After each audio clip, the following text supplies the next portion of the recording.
지난주 금요일 뉴욕 증시 3대 지수 모두 하락했습니다. 특히 나스닥은 1% 넘게, 또 필라델피아 반도체 지수도 3% 넘게 하락했는데요. 중국의 최대 전자상거래 업체죠. 알리바바가 자체 AI 칩을 개발했다라는 월스트리트 저널의 보도가 큰 영향을 미쳤다는 분석이 나오고 있죠. 네, 그렇습니다. 알리바바의 AI 칩은 범용성이 높고 다양한 추론 작업에 활용할 수 있다고 하는데요. TSMC가 아닌 중국 내 반도체 기업에서 자체 제작됐다고 합니다. 네, 맞습니다. 지난 5월 달이죠. 엔비디아의 젠슨 왕 CEO가 미국의 수출 통제로 인해서 중국의 자체적인 독자 기술 개발을 가속화한다라는 발언을 했었는데요. 중국은 이미 엔비디아의 H20을 대체할 칩을 자체 개발했다고 알려지기도 했습니다. 네, 알리바바의 자체 AI 칩 개발로 중국의 탈 엔비디아가 현실화된 셈인데요. 특히 알리바바는 엔비디아의 주요 고객사였기 때문에 타격이 클 것으로 보입니다. 네, 맞습니다. 이제 오픈 AI CEO자 샘 올트만도 미국이 중국의 기술 발전을 과소평가하고 있다며 경고하기도 했는데요. 갈수록 중국의 기술 자립이 굳건해지면서 전 세계를 뒤흔들 수 있게 될지 주목할 수밖에 없는 상황인 것 같습니다. 지금 보시고 계신 머니쇼는 SBS BG과 유튜브에서 실시간 시청이 가능하고요. 국내 주식 정보 받아보실 분들은 카카오톡 채널 머니랩 추가하시기 바랍니다. 또 모든 투자 판단의 책임은 투자자분들께 있다는 점 알려드립니다. 그럼 글로벌 증시 상황부터 정리해 볼까요? 최주연 아나운서 소식 전해주시죠. 뉴욕 증시는 계절적으로 약하다는 9월 문턱을 하루 앞두고 일제히 급락했습니다. 역사적으로 9월이 주식시장의 약세 시즌인 만큼 투자자들의 경계감이 높아진 분위기 속에서 설상가상으로 알리바바가 AI 반도체 개발에 나선다는 소식이 나오자 엔비디아를 비롯해서 그동안 많이 올랐던 기술주들의 매도세가 집중됐습니다. 시장에 이렇게 점점 호재가 사라지는 상황 속에서 9월 약세장을 기점으로 조정이 오진 않을지 주목됩니다. 그러면 지난 금요일장 마감 상황 복귀해보면 그래도 다우지수는 기술주에서 우량주로의 순환매가 일어나면서 낙폭이 0.2%로 제한됐지만 나머지 S&P 500 지수와 나스닥 지수는 각각 0.64%, 1.15% 급락했습니다. 시총 상위 종목들도 엔비디아 악재에 일제히 하락했습니다. 중국 리스크가 다시 고개를 든 건데요. 그동안 중국 최대 클라우드 컴퓨팅 기업인 알리바바는 엔비디아의 주요 고객사 중 하나였는데 알리바바에서 엔비디아에 대한 의존도를 줄이기 위해서 차세대 AI 칩을 개발하는 것으로 알려지면서 주가가 3%나 급락했습니다. 이미 중국향 수출 규제로 데이터 센터 사업 실적과 전망이 어두워진 엔비디아로서는 주요 고객사의 이탈 움직임까지 더해지면서 매출 타격이 우려되는 상황입니다. 이 소식이 나온 후에 전반적으로 기술주의 조정이 나왔는데요.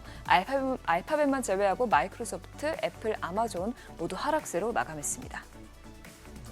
시총 6위부터도 보면 메타가 이날 1% 넘게 하락했고요.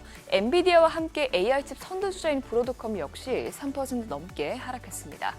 또 테슬라 역시 중국의 굴기에 연일 하락하고 있죠. 테슬라 경쟁업체인 중국 비아디가 유럽 시장에서 약진하면서 테슬라의 점유율을 추월했다는 소식에 테슬라 주가는 이날도 3% 이상 내려갔습니다.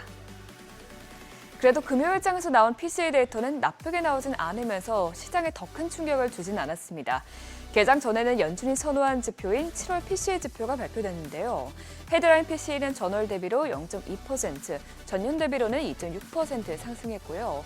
근원 물가도 한 달 전보다 0.3%, 1년 전보다는 2.9% 오르면서 모두 컨센서스에 부합했습니다.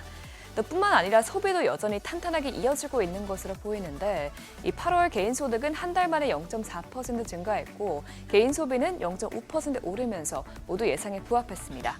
또 물가를 고려한 실질 소비 역시 0.3% 오르면서 모두 상승세가 전월보다 가속화됐습니다. 전문가들도 이번 지표를 보고 PCE 물가가 높은 수준이긴 하지만 현재로서는 9월 금리 인하 가능성이 여전히 높다고 분석했습니다. 금리 선물 시장에서도 PCE 데이터가 나온 후에 큰 변동이 없었는데요. 현재 9월 인하 베팅은 86%대에서 계속 유지가 되고 있습니다. 다만 미국 소비자들의 자신감을 보여주는 소비자 심리지수는 다시 꺾인 것으로 나타났습니다. 8월 소비자 심리지수는 58.2로 전달보다 3.5포인트나 떨어졌고요. 2주 전에 발표된 잠정치보다도 낮게 나왔습니다. 몇 달 동안의 무역 협상 진전으로 인해서 수치가 반등세를 보였지만 관세가 실제로 부과되면서 물가 상승 압력으로 이어질 것이라는 우려감이 커지자 다시 하락세로 돌아선 것입니다. 실제로 기대 인플레이션 역시 올랐는데요. 1년 기대 인플레이션은 7월에 4.5%에서 8월에 4.8%까지 올랐고요.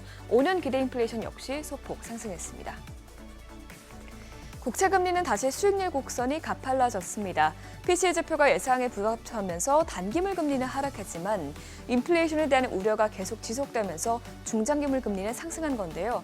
결국 2년물 금리는 이날 0.01%포인트 하락했고요.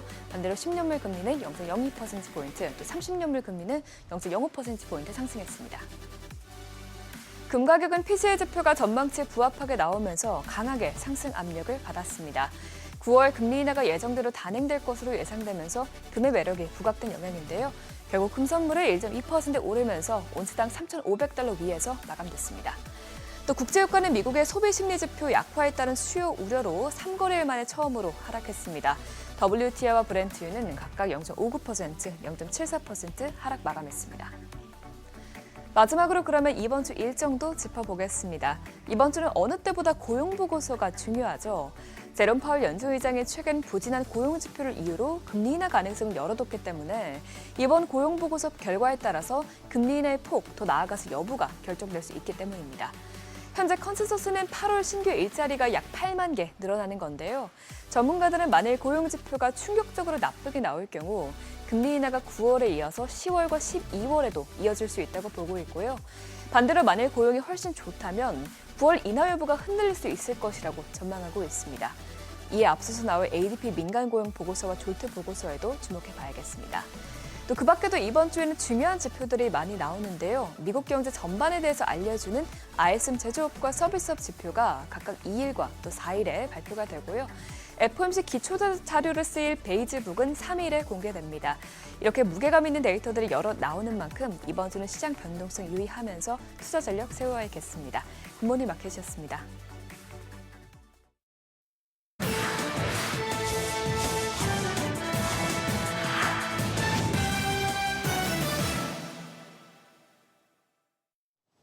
외신이 주목한 주요 이슈들 짚어보겠습니다. 중국의 탈엔비디아 흐름이 빨라지고 있습니다. 캠브리, 콘, 화웨이 등에 이어서 이번엔 엔비디아의 큰손 고객이기도 한 알리바바까지 새 AI 칩 개발에 성공했는데요. 생산 공정까지도 그간 대만 TSMC에 맡겨왔던 것과 달리 안방에서 직접 만들기로 하면서 기술 홀로서기에 박살가고 있습니다.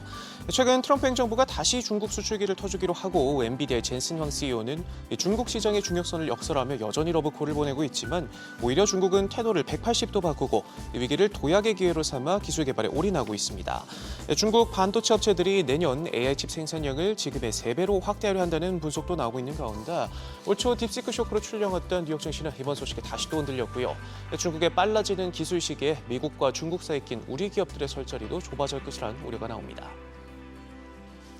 트럼프가 인텔에 손을 뻗은 이유가 천덕꾸러기 신세가 된 파운드리 사업을 매각하지 못하게 하기 위한 것으로 확인됐습니다. 인텔의 최고 재무 책임자인 데이비스 진스너는 정부가 파운드리 사업을 분리하거나 외부에 매각하는 것을 원치 않았다며 이번 지분 거래 배경을 설명했는데요. 이번 지분 매입에서도 회사가 파운드리 지분을 직간접적으로 최소 51% 이상 보유하지 않을 경우 미국 정부가 특정 금액의 지분 5%를 추가 매입할 수 있는 조항이 포함된 점에서도 매각을 억제하려는 의도를 읽을 수 있습니다. 파이낸셜 타임즈는 이번 합의가 인텔의 선택지를 제약하는 족쇄로 작용하고 있음을 보여준다 평가했고요. 당사자인 인텔도 파운드리 분리 매각 카드를 쓸 수 없게 된다는 점에서 마찰이라는 표현을 쓴 데다 앞서도 정부의 지분 확보가 사업 전반에 리스크가 될 수 있다고 언급하기도 했는데 트럼프의 인텔 몰아주기가 시장에 어떤 결과로 돌아올지 주목됩니다. 메타의 AI 로드맵이 삐걱이고 있습니다. 스케일 AI와의 파트너십에 균열 조짐이 나타나고 있다는 보도가 나왔는데요. 최근 우리 돈 20조 원이라는 천문학적인 돈을 들여 CEO인 알렉산더 왕과 주요 임원들을 영입했지만 불과 2달여 만에 임원 중 한 명이 회사를 떠난 데다 대규모 투자에 나서고도 핵심 부서에서 경쟁 데이터 라벨링 업체와도 협력하며 갈등을 키우고 있는 것으로 전해졌습니다. 여기에 운영을 맡긴 초지능 연구소에서도 거액을 들여 모셔온 AI 두뇌들이 줄줄이 이탈했는데 조직 내부의 관료주의와 잦은 팀 재편 등 불안정한 조직 문화가 맞물리면서 애써 영입한 인재들을 지키는 데 어려움을 겪고 있다는 지적이 나옵니다. 테슬라가 자율주행 기술을 전면에 내세우고 있지만 정작 소비자들 사이에선 구매를 꺼리게 하는 가장 큰 이유로 꼽히고 있습니다. CNBC에 따르면 설문에 참여한 응답자의 35%가 테슬라 구매 여부를 고려하는데 회사의 주행보조 소프트웨어인 FSD가 부정적인 영향을 준다 답했는데요. 14%만이 긍정적이라고 답했고 조사에 참여한 절반은 해당 기술을 법적으로 규제해야 한다고까지 지적했습니다. 조사를 진행한 슬링샷은 이달 초 오토파일럿 관련 사망사고에 대해 테슬라 측의 책임을 인정하는 법원 판결이 나온 것도 이 같은 소비자들 인식에 영향을 준 것으로 보인다 설명했는데요. 지난 2달 동안 테슬라 차량이 안전하지 않다고 보는 소비자 비율은 34%에서 36%로 늘었고 테슬라를 매우 안전하다고 보는 비율은 17%에서 13%로 줄어들기도 했습니다. 그런가 하면 테슬라를 밀어내고 잘 나가던 중국 비아디도 주춤하고 있습니다. 2분기 순이익이 30% 가까이 줄면서 3년 만에 처음 감소했고요. 전분기 100% 넘게 늘었던 것과 비교하면 상황이 180도 달라졌습니다.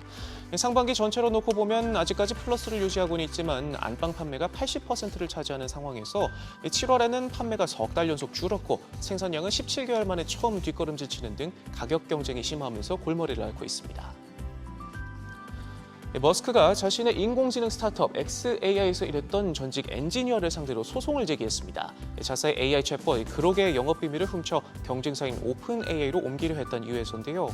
금전적 손해배상과 함께 오픈AI로 이직을 막아달라는 접근 금지 명령을 법원에 요청했습니다. 머스크는 앞서도 애플이 오픈AI를 편애해 앱스토어에서 자신의 AI 챗봇 그록이 1위 자리에 오르지 못하도록 부당하게 막고 있다는 이유로 두 회사의 소송 카드를 꺼내들었는데 외신들은 앙숙인 머스크와 올트만 두 사람의 경쟁 관계와 함께 AI 인재를 둘러싼 기술 기업들의 치열한 쟁탈전을 보여준다 짚었습니다. 지금까지 글로벌 비즈였습니다. 지난 금요일장에서 이슈가 있었던 업종 살펴보는 기업 이슈 시간입니다. 이재명 정부의 첫 예산안이 공개됐습니다. 이 가운데 정부가 한미 관세 협상에서 합의한 마스가 프로젝트 등을 포함한 대미 투자 지원을 위해 1조 9천억 원을 내년도 예산에 반영했다는 소식에 관련주가 날아올랐는데요. 구체적으로 정부는 한미 산업협력을 강화하기 위해 산업은행, 수출입은행, 무역보험공사 등을 통한 정책금융 패키지 지원에 나서겠다고 밝혔는데 이를 마스가 프로젝트 등 조선 분야 대미투자 협력과 반도체와 같은 첨단 산업 투자에 활용해서 한미 무역협의 이행을 차질 없이 뒷받침하겠다는 계획입니다. 마감 상황 보면 삼형엠텍이 상한가 기록했고요. 범한 퓨얼셀 18.56%, 동반성기도 17% 넘게 올랐고 한화엔진 16.28%, 화인베스트도 15% 넘게 시세 분출했습니다. 이재명 정부는 또한 K컬처의 글로벌 확산에도 나서는데요. 이와 함께 관광, 푸드, 뷰티 등 한류 연계 산업 부흥을 위해서 6조 원에 육박하는 대규모 예산을 투입할 예정입니다. 최근 K-팝 데몬 헌터스의 흥행을 발판으로 삼아서 K컬처와 또 이와 연관된 한류 산업들을 전 세계적으로 확산시키겠다는 취지인데요. 구체적으로 뷰티 분야에서는 밸류체인별 맞춤형 지원을 통해 생태계를 강화하겠다는 구상입니다. 또한 제조원료 국산화 지원과 안정성 평가 컨설팅, 글로벌 인증과 통관 지원 등도 추진하는데요. 더불어서 개별 기업 호재도 있었는데 셀바이오 휴먼텍의 경우 최근 대중국 시트 마스크 수출이 급증하면서 고마진 제품의 비중이 확대되자 수익성에 대한 기대감이 높아지면서 관련주에 훈풍을 불어넣었습니다. 마감 상황 보면 청담 글로벌이 24% 가까이 시세 분출했고요.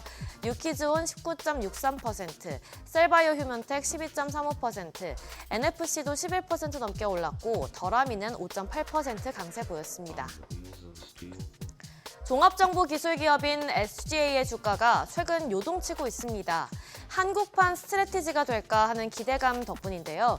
비트코인을 매입해서 기업의 가치를 끌어올리는 마이크로 스트래티지의 전략을 일본 등 아시아에 도입한 소라벤처스는 최근 SGA 사명을 비트 플래닛으로 바꾸고 또 가상자산 투자 사업에 뛰어들겠다는 청사진을 밝혔습니다.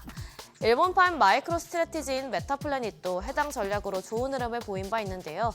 이에 대한 기대감에 SGA 주가가 뛰면서 가상자산 관련주 전반에 온기가 퍼진 것으로 풀이됩니다.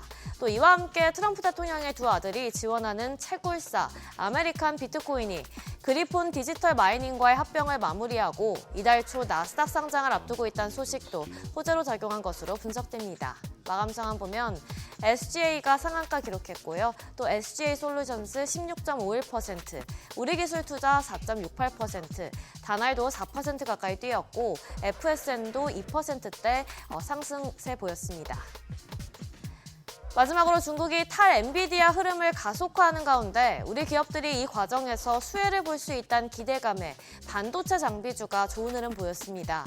파이낸셜 타임스에 따르면 중국은 엔비디아에 대한 의존율을 줄이기 위해 자국 제조업체들의 AI 칩 생산량을 내년까지 3배 수준으로 늘리려고 하는데요. 여기엔 중국 최대 통신 장비 업체인 화웨이도 포함됩니다. 이처럼 미중 반도체 갈등이 다시 심화되면서 TSMC 등의 기업들이 메슨 테크놀로지 같은 기존의 중국 업체들의 점유율을 줄이고 우리나라의 PSK의 점유율 확대로 이어질 수도 있을 거란 관측이 나왔는데요. 그런데 주말 사이 트럼프 행정부가 내년부터 삼성전자와 SK하이닉스가 중국 내 공장에 미국산 반도체 장비를 공급할 때 건별로 허가를 받도록 조치를 취했다는 보도가 나왔습니다. 우리 반도체 기업들의 전망이 우려스러운데 앞으로의 흐름 지켜보셔야겠습니다. 마감 상황 보면 PSK가 10%대 시세 분출했고요. 기가비스 8.65%, RS 오토메이션 7.37%, 테크윙도 7% 넘게 올랐고 마지막으로 그린 리소스가 6.18% 강세 보였습니다. 지금까지 기업 이슈 전해드렸습니다.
답답한 8월이 마무리됐습니다. 올 상반기 상승률 1위를 달렸던 국내 증시가 8월엔 꼴찌 신세를 면치 못했습니다.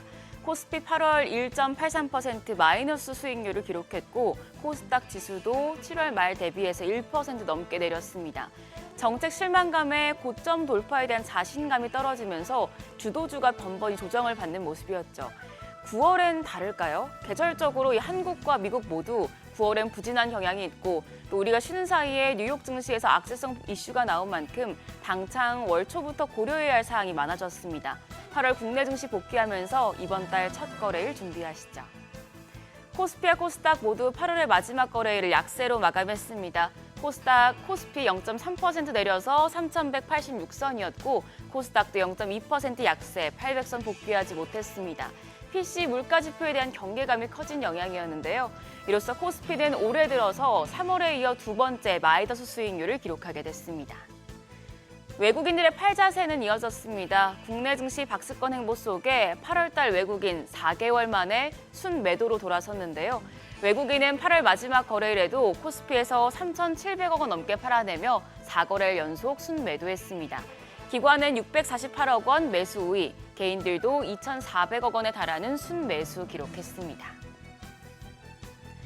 코스닥 시장에서도 외국인은 500억 원 가까이 팔아냈습니다. 기관 427억 원 순매수했고 개인이 200억 원 넘는 매수 우위로 8월을 마무리했습니다. 시총 상위 종목단 8월에는 지지부진한 모습을 보였습니다. 유가증권 시장에서 반도체 투톱 양지수 횡보하는 모습이었고요. 한화 에어로스페이스는 전 거래일에 2.6% 약세였는데요. 수주 모멘텀이 실종되면서 8월 달 전체적으로는 두 자릿수의 마이너스 수익률을 냈습니다. 조선족이 그나마 선방하는 모습이었는데 지난주 금요일에도 HD 현대중공업이 3.3% 상승하면서 10위권 내에서는 상승폭이 가장 컸습니다.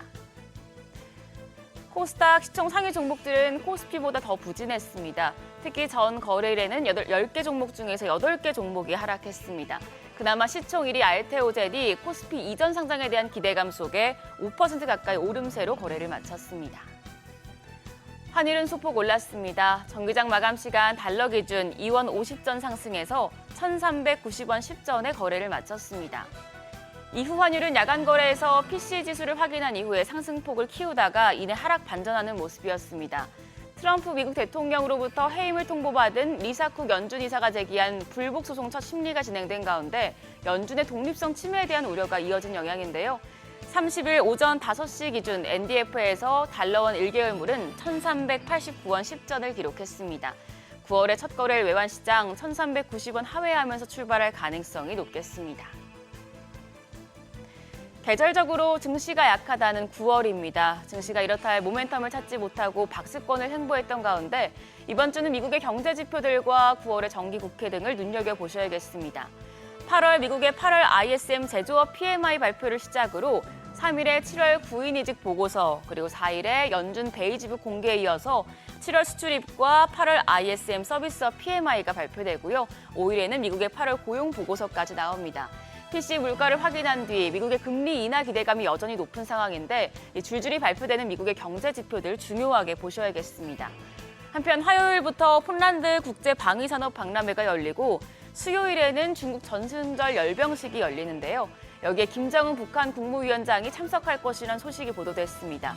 시진핑 중국 국가주석과 푸틴 러시아 대통령, 김정은 북한 국무위원장의 만남에 관심이 모아지고 있습니다. 4일에는 반도체 풍향계로 불리는 브로드컴 실적이 발표되고 6일에는 스페인 세계 폐암학회 그리고 유럽 최대 가전전시회인 이파까지 개최되는데요. 방산과 반도체, 바이오, 가전 섹터의 호재가 될 수 있겠습니다. 한편 오늘은 한국의 8월 수출입이 발표되고요. 또 예금 보호 한도가 5천만 원에서 1억 원으로 상향됩니다. 제2금융권으로 대규모 자금이 이동하는 머니무브가 발생할 것이란 관측이 나오고 있습니다. 한편 8월 마지막 거래일 시간외 거래에서는 증권주가 강세 이어갔습니다.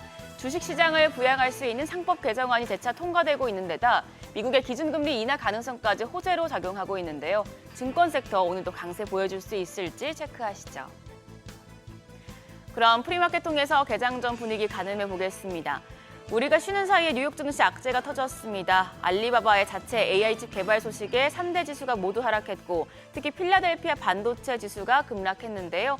국내 증시 반도체 투톱 좀 영향을 받을 수 있겠습니다. 특히 미국 정부가 중국의 반도체 관련 규제를 강화하면서 삼성전자와 SK하이닉스가 타격을 받을 것이란 전망까지 나오고 있는데요. 현재 프리마켓에서 삼성전자와 SK하이닉스 모두 하락합니다. 삼성전자가 1.72% 내림세로 거래가는 68,500원이고요. SK하이닉스 프리마켓에서 급락합니다. 3.7% 내림세로 25만 9천 원에 거래되고 있습니다. 반면 LG에너지솔루션은 0.14% 반등 35만 2,500원이고요. 삼성바이오로직스도 0.4% 오름세 기록하고 있습니다. 한편 시총 5위의 HD현대중공업은 0.38% 내림세입니다. 거래가는 51만 8천 원으로 집계되고 있습니다. 코스닥 시총 1위부터 5위권까지 확인하시죠.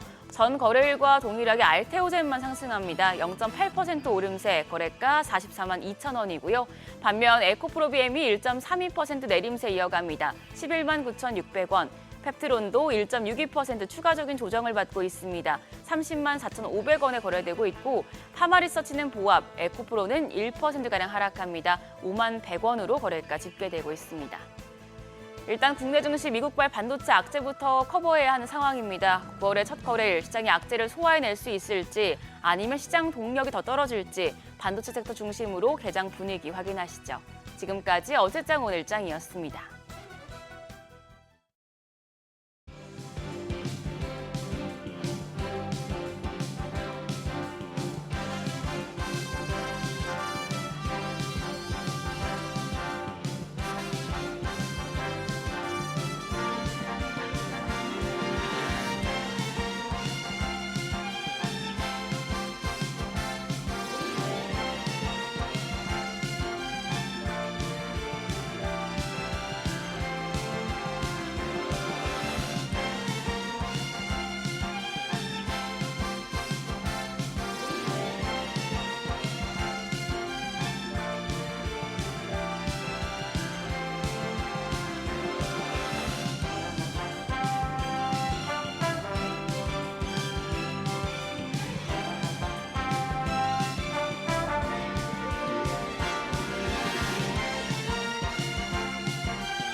현재 시각 8시 25분 지나갑니다. 지금 보시고 계신 머니쇼는 SBS 비제과 유튜브에서 실시간 시청이 가능합니다. 특히 다양한 주식 정보 원하시는 분들은요. 카카오톡 채널에서 머니를 검색하셔서 친구 추가하시면 됩니다.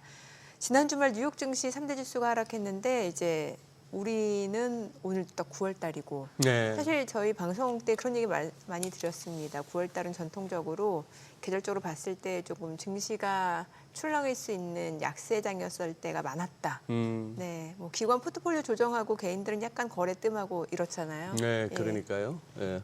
오늘이 이제 9월 이제 1일 미국에서는 소위 말하는 노동절. 아, 노동절 연휴. 예. 오늘 그래서 미국장은 안 열립니다. 안 네네. 열리고 미국의 휴가 시즌이 아마 요 노동절까지 해서 예. 딱 이제 월가에 선수들이 이제 딱 휴가 시즌 마치고 이제 돌아와서 이제 가을 장사 시작하는 그때인데 말씀하신 대로 이 9월이 전통적으로 이렇게 늘 안 좋았다 보니까 네. 그래서 사실 뭐 미국 장이야 이제 나스닥이 한 2주 연속 이렇게 조금 부진해서 그렇지 8월 한 달 동안 그래도 미국 지수는 다 올랐고 우리가 좀 상대적으로 많이 부진했죠.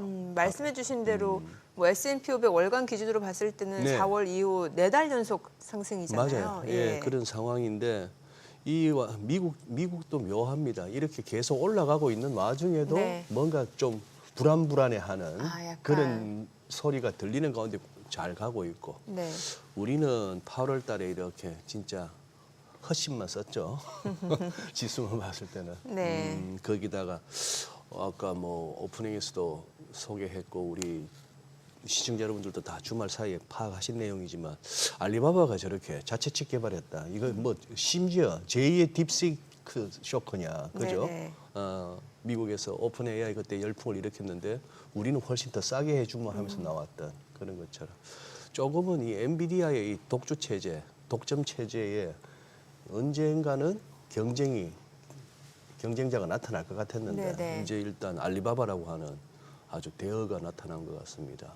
뭐 요즘 뭐 비아디가 테슬라 잡아먹는다 소리도 많이 들리고 있는데 중국 비아디가 진짜로 실제로 유럽 내에서는 거의 현기차 수준으로 잘 팔린대요. 잘 팔리고 예. 있고 예 그런 것 같아요. 자, 이 와중에 이제 조금 격동의 9월 참 아까 그 부분은 정정을 해야 될 것 같습니다. 어떤 부분이요? 예. 굿모닝 마켓에서 아. 우리 저 PC를 갖다가 소개해 드릴 때 네. 8월이라고 했는데 발표가 8월이었을 네, 뿐이고 네, 그 7월. 자체는 7월이었습니다. 그렇습니다. 7월 소비자 물가 지수하고 소비자 개인 소비 지출 뭐 이런 것들이었고요.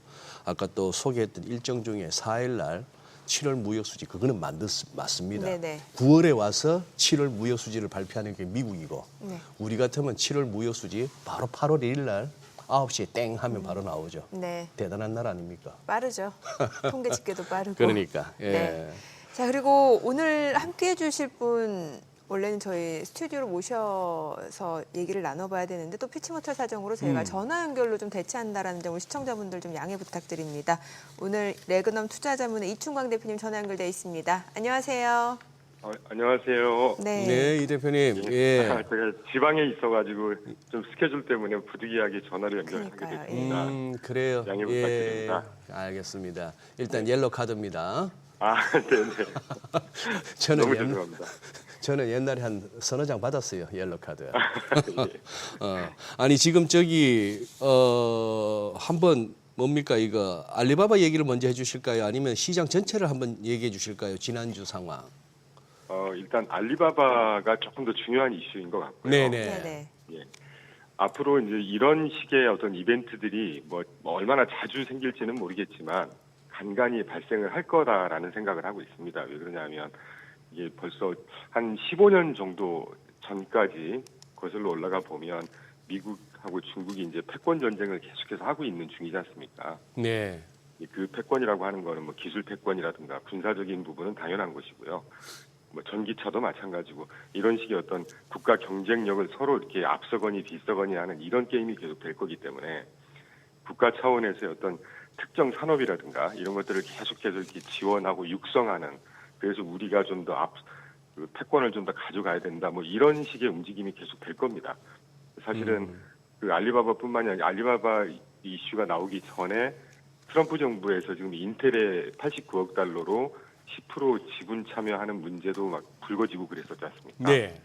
이제 이런 것들이 그런 그 범주에 속하는 그런 이벤트라고 이해가 됩니다. 그래서 문제는 이게 시장의 악재로 받아들일 거냐 호재로 받아들일 거냐. 사실 딥식도 마찬가지였고요. 네. 근데 결국은 시장 차원에서는 우리 같은 투자자, 시장 참여자들 입장에서는 결국 호재로 인식을 할 수 있지 않을까 하는 그런 생각을 좀 하고 있죠. 어떤 관점에서요? 예를 들면 알리바바가 미국 기업의 예를 들면 반도체를 가지고 자체 칩을 생산한다. 네. 그러면 미국에서도 어떤 식으로든 칩을 생산할 수 있는 서로 어떤 경쟁 관계 이런 식의 그런 게임이 될 거 아니겠습니까? 예. 그러면 투자가 더 계속이 될 거고 딥식도 마찬가지라고 저는 보고 있는데 미국도 정부 차원에서 인텔을 더 키운다든가 인텔의 버금가는 다른 어떤 TSMC를 조금 더 육성을 시킨다든가 하는 투자세라든가 이런 게 더 계속 될 거란 말이죠. 네. 그렇게 되면 국가 경쟁력이 누가 더 앞서거냐 뒤서거냐의 문제는 이제 국가 차원에서의 문제지만 거기서 어떤 낙수 효과라고 할까요? 그런 효과는 시장에서는 결국은 전반적인 호재로 받아들여도 되지 않을까? 저는 그런 쪽의 생각이 좀 듭니다.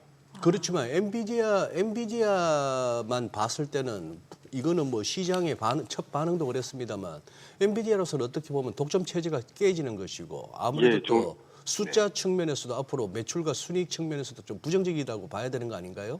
아주 날카롭고 좋은 지적이신데요. 엔비디아 같은 경우는 사실은 조금 이질적인 답변일 수는 있겠지만 미국이 그 반독점법이라는 게 있지 않습니까? 네. 그래서 이제까지 보면 어떤 기업들이 인텔도 마찬가지였습니다. 이 산업의 초기화를 좀 완성을 시키고 어느 정도 독과점의 어떤 단계까지 딱 회사를 키웁니다. 어떤 산업이나 회사를 전 세계적인 어떤 경쟁력을 위해서 키운 다음에 어느 정도 이게 확고화가 딱 된 그 단계로 가게 되면 반독점법에 의해서 이 회사를 좀 쪼개거나 좀 나누거나 분할을 하고 이렇게 해서 이제 산업 생태계 자체를 쭉 이렇게 키워가는 이런 식의 산업 정책을 펴거든요, 미국이. 네네. 그렇게 그런 차원에서 보면 모르겠습니다. 엔비디아 투자하는 분들 저희도 일부 엔비디아 지분을 갖고 있기 때문에 단기적으로는 좀 악재 또는 경쟁 체제, 독점 체제가 무너지는 부분에 악재로 작용할지는 모르겠지만 결국은 쓰는 사람들 엔비디아의 반도체를 갖다가 이렇게 투자해서 사서 쓰는 사람들 입장에서는 어떤 식으로든 가격 경쟁이 조금 낮아지는 이런 효과도 있지 않을까 하는 생각을 하는 것이죠. 이충국 대표님 지난번에 출연하셨을 때 이제 9월달 연준이 금리 인하가 쉽지 않을 수도 있다라는 말씀을 하셨던 걸로 제가 기억하는데 제 기억이 맞나요? 예, 지금도 같은 생각을 하고 있습니다. 그럼 PC 나왔잖아요. PC에 대해서 어떻게 분석하고 계시는 거예요? 참 이 부분이 어려운데요. 예.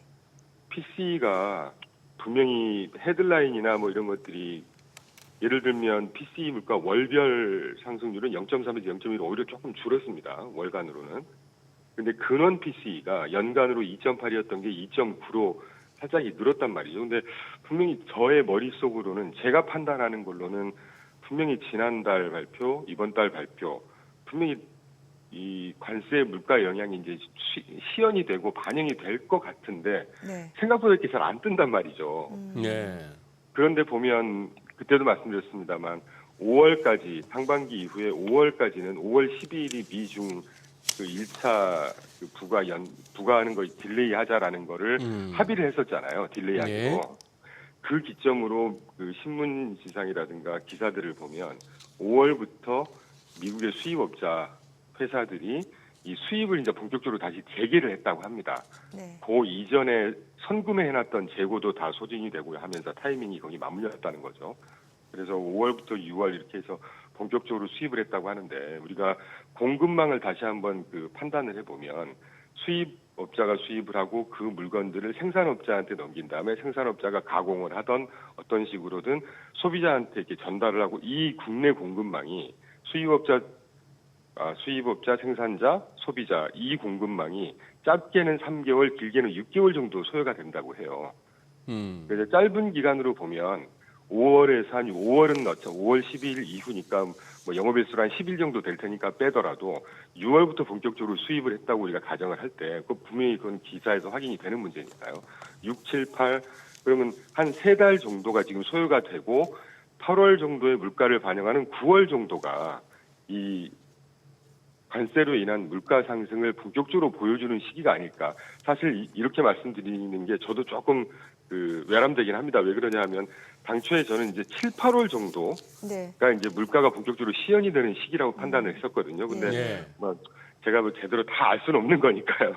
네. 그래서 최근에 다시 고민을 하고 이제 자료를 찾아보면 그래 방금 말씀드린 대로 6월부터 본격적으로 수입을 했을 거고 이게 짧으면 3개월 걸린다. 6, 7, 8 해서 8월 정도에 물가가 이제 소비자로 정가가 되는 네. 그래서 그걸 발표하는 9월 정도가 이 물가 상승이 본격화가 되지 않을까. 근데 이제 공교롭게 9월 달이 FMC잖아요. 그래서 저는 저의 객관적인 저의 판단으로는 9월 달에 분명히 헤드라인이라든가 물가 수치가 상승하는 거로 나오는 테고 FMC 위원들이 그 숫자를 로데이터를 분명히 보고를 받고 가지고 FMC에 참석을 할 텐데 물가를 그러면서도 정책 금리를 물가가 뜨는데도 인하시키는 이런 상황이 될까? 그분들이 기존에 취했던 입장하고도 좀 반대되는 스탠스일 텐데 예. 그래서 물론 지난번에 잭슨홀 미팅에서도 그렇고 최근에 FMC 위원들 보드 멤버들의 어떤 구성원들 뭐 이런 이슈가 막 리사쿡 이슈도 있고 이제 이런 것들이 결론적으로는 25bp 정도 인하를 어떤 식으로든 만들 텐데 예. 그럼에도 불구하고 금리를 그러니까 동결할 가능성이 뭐 굳이 우리가 숫자로 따지자면 한 20, 30%에서 30, 40% 정도로 조금씩 올라가는 국면이 아닐까 뭐 이런 판단이 들고 있습니다. 네. 지금 이제 관세가 방금 말씀하신 것은 이제 관세가 이제 물가에 영향을 미치는 그 시차가 얼마나 될까 하는 부분에서 이제 좀 고민스럽다 하는 말씀이었는데 예. 지금 기본적으로 이번 주말을 넘기면서 이 트럼프 행정부의 관세 정책에 대해서 이 근본적으로 한번 생각해 봐야 될 사건이 생겼잖아요. 이른바 연방고등법원 2심에서 이거 안 네네. 된다. 네네. 이거 그동안 받았던 징수했던 관세까지 돌려줘라 정도까지 이렇게 판결이 나서 1심을 그대로 받아들였고 여기에 대해서 네. 이제 트럼프 대통령 측에서는 상고 즉 이제 연방 대법원의 판단에 맡기자까지 갔는데 네. 이거 지금 여기는 재판이라 해야 되나 법원의 심리를 해야 되나 빨리빨리 이루어지네요. 1심하고 2심 별로 텀도 안 길었고 대법원도 그러면 그렇게 길게 끌 것 같지 않은데 이건 좀 변수가 되지 않나요? 어떻게 보십니까? 단기적인 변수일 수는 있겠지만 네. 한 3달 전인가도 이 이슈가 불거졌을 때 한번 그런 말씀 올렸던 것 같습니다. 이번에 항소법원에서 이거 예. 일단 불법이야라고 하는 정확한 내용은 예. IEEPA라고 해서 국제 경제 비상 권한법인가요? 맞아요. 그 예, 카트 그거에 때 생겼던 거. 예. 맞습니다. 예. 그거에 근거해서 부과한 관세가 불법이다라는 얘기입니다. 예, 그러니까 근거 법안이 예. 좀 그렇다. 그거에 예. 근거해서 부과한 네. 관세가 위법이라는 얘기고 네. 대신 10월 14일까지는 일단 이 체제를 유지해. 예. 위법인데 10월 14일까지는 두고 봐. 그러니까 관세가 계속 유지될 수 있도록 일단 여지를 좀 준 것이죠. 판결을 할 때. 예. 그 10월 그렇다는 14일이 뭐길래요?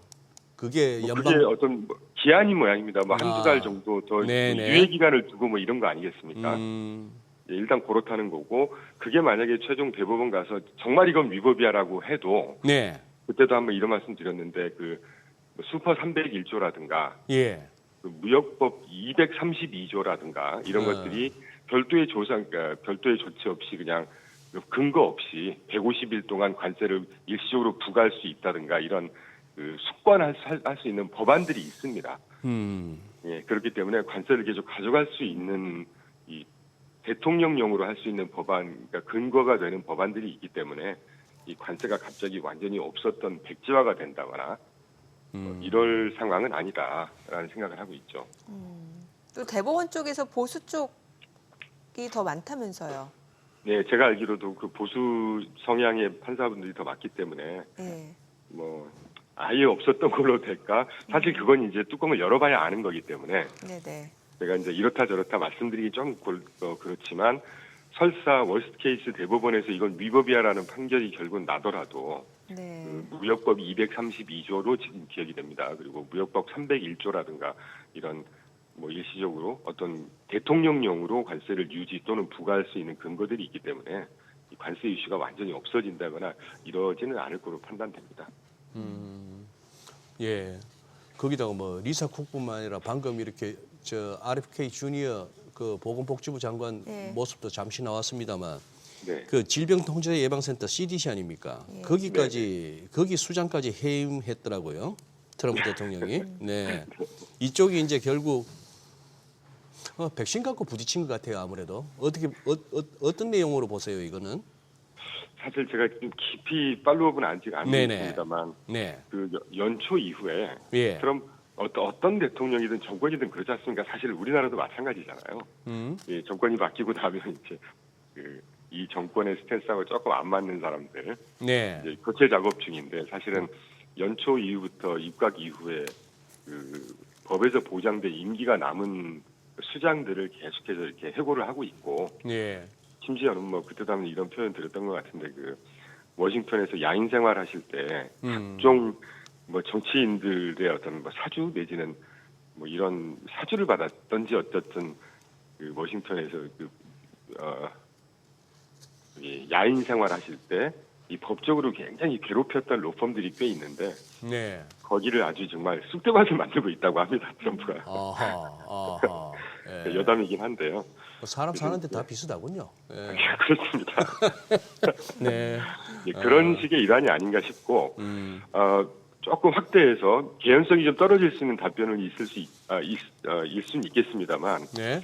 트럼프가 지금 정말 진심으로 접근하는 모든 걸 다 진심으로 접근하고 있긴 한데 네. 이 약값이나 부분, 예. 이 제약 부분, 의료 부분을 굉장히 진심으로 접근하고 있다는 게 각종 보고서나 뉴스나 뭐 SNS 이런 식의 그 소식들을 보면 접근하고 있다는 게 느껴집니다. 근데 이거는 두 분 잘 아시겠지만 미국 약값 의료비 굉장히 비싼 나라거든요. 그렇죠. 그래서 모 신문 기자 그 특파원 분 표현을 잠깐 빌리자면 트럼프가 만약에 이 얘기한 공언하고 있는 대로 미국의 약값 뭐 1000몇백 프로를 인하시킨다 뭐 이런 식의 공언을 막 하고 있지 않습니까? 네. 그게 만약에 되면 3선, 4선도 가능할 거다. 그런 식의 특파원이 멘트를 했던 기억이 있습니다. 그 정도로 이 약값 제약 부분은 전 세계에 굉장히 초미의 관심이고 굉장히 중요한 이슈인 것 같더라고요. 근데 네. 모르겠습니다. 이번에 질병센터 그 이슈가 뭐 직접적으로 연결이 된 이슈인지는 모르겠지만 예, 갑자기 의료비 생각이 나네요. 네. 아니 근데 뭐 3선 4선 하려면은 건강해야 되는데 지금 우리 나이로 80이고 뭐 만으로 79세라는데 그 주말에 또 사망설까지 돌았어요. 트럼프 사망설까지. 루머잖아요, 루머. 뭐 루머로 끝나긴 네. 했습니다만 미국의 SNS에서 많이 올라왔던데. 뭐 트럼프 멍까지도 얘기 많이 나오고. 손등에 멍든 네. 것까지도. 손등멍. 예, 뭐 그렇게 됩니다만. 네. 근데 아니, 트럼프가 예. 얼마나 그렇게라도 썰이라도 돌리고 싶은 사람이 전 세계적으로 얼마나 많을까 싶은 생각도 들었습니다. 그렇습니다. 트럼프 대통령의 등장 이후로 꼬달픈 데가 많잖아요. 맞습니다. 아니 근데 이거 지금 삼성전자하고 SK하이닉스 지금 풀이장에서 좀 안 좋은데 이 엔비디아하고 알리바바 이 이벤트는 우리 반도체 주에도 부정적일까요? 아무래도 좋은 영향은 아니지 않을까 싶습니다. 그리고 지난주에 또 관세 관련해서 나왔던 얘기가 네. 그 삼성전자, 뭐 SK하이닉스, 인텔도 마찬가지고요. 중국 공장에다가 미국산 반도체를 제공할 때 예. 이 정부 허가가 필요하다라고 발표를 했거든요. 그러니까 그동안에 그 면제됐던 그 알아서 해라고 했던 걸 면제를 폐지해 버렸던 것이죠. 네. 예, 그러니까 뭐 이런 것들이 결국은 이 삼성전자, 하이닉스라든가 뭐 인텔이라든가 미국 회사도 마찬가지니까 결국 좋은 소식은 아니지 않겠습니까? 예. 그러니까 여기서 또 우리가 하나 포인트 아웃 할 수 있는 그 이슈 중에 하나는 예. 이 미국하고 중국의 어떤 큰 패권 전쟁 중에 하나가 여러 가지 이슈가 있겠지만 반도체 문제지 않습니까? 그러니까 지금 인텔의 지분 국가에서 지분 각조가는 문제, 또 중국에서는 아까 알리바바에서 자체 칩 생산할 수 있도록 분명히 공산당이 지원을 했을 겁니다. 미국은 그런 식의 어떤 전기차라든가 어떤 그 업종별로 큰 회사들을 공산당에서 지원해서 일단 키워가는 이런 체제이기 때문에 이런 문제. 그 다음에 방금 미국 미국산 반도체 장비를 중국에 제공할 때 일단 승인 받고 해. 뭐 이런 것들이 다 인라인 안에 어떤 조치 아니겠냐 이거죠. 그러니까 이런 큰 어떤 패권 싸움이 진행되고 있고 거기에 예. 큰 도도한 흐름의 하나의 조치들이 아닌가 하는 생각이 듭니다. 그래서 아까도 표현드렸지만 좀 미국 기업들의 미국 기업이 뭐 지분을 좀 가져간다든가 뭐 이런 이슈들은 산발적으로 저는 계속 될 거라고 보고 있습니다. 근데 그거를 꼭 예. 과학적으로 받아들이실 필요는 없다는 생각이고요. 지금 현재는. 네. 자, 이제 뭐 이제 9월 또 앞두고 있는 상황인 만큼 좀 업종별로 미증시 흐름을 좀 체크해 보면 좋을 것 같은데 일단 8월 한 네. 달 제 기억으로는 좀 나스닥이라든지 주요 빅테크 관련주들이 약간 부진했던 것 같고 뭐 다우라든지 중소형주가 좀 괜찮았던 것 같거든요. 네네. 예. 지난주 전까지 괜찮았는데 일단 지난주는 조금 뭐 조정이 본격적으로 보였던 한 주인 것 같습니다. 네. 뭐 자료 보내드렸지만 그 업종별 성과를 한번 늘 보여드린 자료 보시면 빨강색이 이제 YTD란 말이죠. 지난주 금요일 현재까지. 그리고 파란색을 보시면 지난주까지만 해도 오르락 내리락 했던 게 막 산재가 돼 있었는데 네. 지난 한 주는 금융 부분하고 에너지 그리고 이제 중소형 정도를 빼고 나머지가 다 큰 폭의 마이너스는 아니었지만 필수 소비 유틸리티 같은 경우는 주간으로 마이너스 2% 정도였습니다. 근데 이게 달러 기준으로 이 마이너스 2%였으니까 원화로 환산을 하면 한 3, 4%, 한 3%대 육박하는 마이너스를 보였고 뭐 전통적인 이제 유가가 조금 올랐고 에너지는 한 2.46% 달러 기준으로 올랐으니까 그리고 이제 금융이 올랐던 거는 조정장에도 불구하고 잭슨홀타운 미팅 이후에 이제 9월 달에 금리 인하 기대감이 좀 갑자기 훅 올라가 있는 상황이지 않습니까? 그래서 금융이 좀 좋았던. 네. 그리고 지난 한 주 거니까 이게 중소형주가 지금 플러스 0.2% 정도밖에 안 되는 걸로 보이지만 방금 이정민 앵커님 언급해 주신 대로 8월 중에 이 중소형주가 지난주 중반으로 기억납니다. 후반으로 가면서 시장이 좀 빠져서 지금 파란색이 다 좀 마이너스 소폭으로 줄어들긴 했지만 지난주 후반 한 수요일, 목요일로 제가 기억하는데 그때까지만 해도 이 중소형이 거의 한 5%, 6% 정도 올랐던 기억이 납니다. 네. 그래서 러셀 2000이라든가 또 저희가 갖고 있는 뭐 중소형주 ETF라든가 이런 것들이 상당히 큰 수익을 좀 기록하고 있다. 이 정도 정리할 수 있을 것 같아요. 그리고 연간으로 보더라도 지금 그때 산업재 15% 지금 상승하고 있고 통신 서비스 테크는 워낙 뭐 빅테크가 있는 업종이니까 12%, 14%. 이 정도면 연초 이후 4월 8일 날 굉장히 딥한 하락 이걸 감안하더라도 이 정도면 나쁜 수익률은 아니다 하는 판단이 듭니다. 네. 지금 그러면은 뭐 9월 이제 시작을 해야 되고 하는데 네. 벌써 아침에 이제 출근하려고 눈 뜨다 보면은 벌써 창밖에 그게 달라요. 훤했는데 이제는 약간 해 좀 뜨는 시간이 해 뜨는 시간이 이제 늦어지면서 어둑어둑해서 가을은 가을인가 보다 싶어지는데 네. 자 이게 9월 전반적으로 이제 좀 전통적으로 안 좋았고 이 네. 대표님도 조금은 그거 뭐 치고 나가는 장보다는 그거 할 거다 했는데 9월 느낌이 어떠세요 지금 시작이? 죄송한 말씀이지만 네. 어떻게 할까 알겠나 그렇죠. 싶은 물론 생각은 그렇습니다. 듭니다만 예. 네네 그런데 지난 한 주가 9월 달을 좀 보여줬던 패턴이 아닌가 개인적인 느낌이 듭니다. 지난 왜냐하면 한 주. 네, 지난 한 주가요. 이 9월 달이 결국은 FMC 하나 남아 있는 주지 않습니까? 예. 그리고 FMC가 18일, 16, 7, 8일인가로 기억하는데 그 전에 이제 고용 보고서 다음 주에 또 발표가 되고 또 중순에 물가 같은 거 발표되고 이제 결국 그걸 보고 FMC가 최종 결정할 거거든요. 네. 근데 이제 고용 보고서가 지난 거 5, 6월 달 25만 8천 건 감소했던 문제가 어느 정도 회복이 될지 지금 시장에서는 한 7만 건에서 10만 건 사이 정도로 회복을 할 거다라고 얘기를 하고 있는데 네. 그것도 이제 뚜껑을 열어봐야 될 것 같고요. 예. 이런 식의 이제 그러니까 그런 것처럼 그걸 이제 계속 관망하는 이런 이제 한 달이 되지 않겠습니까? 네. 그리고 지난주도 잭슨홀타운 전 그리고 전후에 PCE 발표 요 관망세 때문에 지난 한 주가 조금 흔들흔들 약했었거든요. 그래서 그런 장 치고 나가고 막 상승하는 장보다는 일단 관망세가 좀 지배하는 또 이익 실현성도 좀 있을 것이고요. 그리고 예. 아까 모두의 두 분 오프닝 멘트 해주셨지만 9월달이 전통적으로 좀 가장 안 좋았던 네, 해입니다. 네, 네. 지난 40년 동안 평균을 보면 예. 대표적으로 아까 언급해 주신 것 외에도 그 미국 법인세 납부 기간이 겹치고 또 9월달은 그 로시아 시아나라고 그래서 지난번에 한번 소개해드렸던 이 유대인들의 신년제가 또 걸립니다. 예, 겹치기 때문에 결코 9월달은 저도 그런 어떤 기술적인 걸 갖고 이렇게 막 맹신하진 않는데 9월달은 전통적으로 항상 안 좋았던 것들이 이렇게 겹치더라고요. 그래서 네. 9월달은 조금 관망해야 되는 오히려 근데 또 그걸 오히려 공격적으로 판단하실 거라면 저는 그렇게 판단하는데 뭐 저가 매수의 기회의 구간이 아닐까 하는 생각을 하고 있는 것이죠. 네. 자, 지금 시각 8시 51분 향해 갑니다. 오늘 양시장 호가 상황 좀 체크해 보도록 하겠습니다. 먼저 코스피부터 좀 보도록 할게요. 오늘 코스피 예상 체결 지수입니다. 지금 0.7% 좀 하락이 예상되고요. 3,163포인트로 집계가 됩니다. 코스닥 0.2% 내림세가 예상되죠. 795포인트로 나타나고 있고요. 시가총액 상위 종목 예상가 보겠습니다. 삼성전자가 오늘 1.4% 하락 예상됩니다. 지금 호가에서는 68,700원.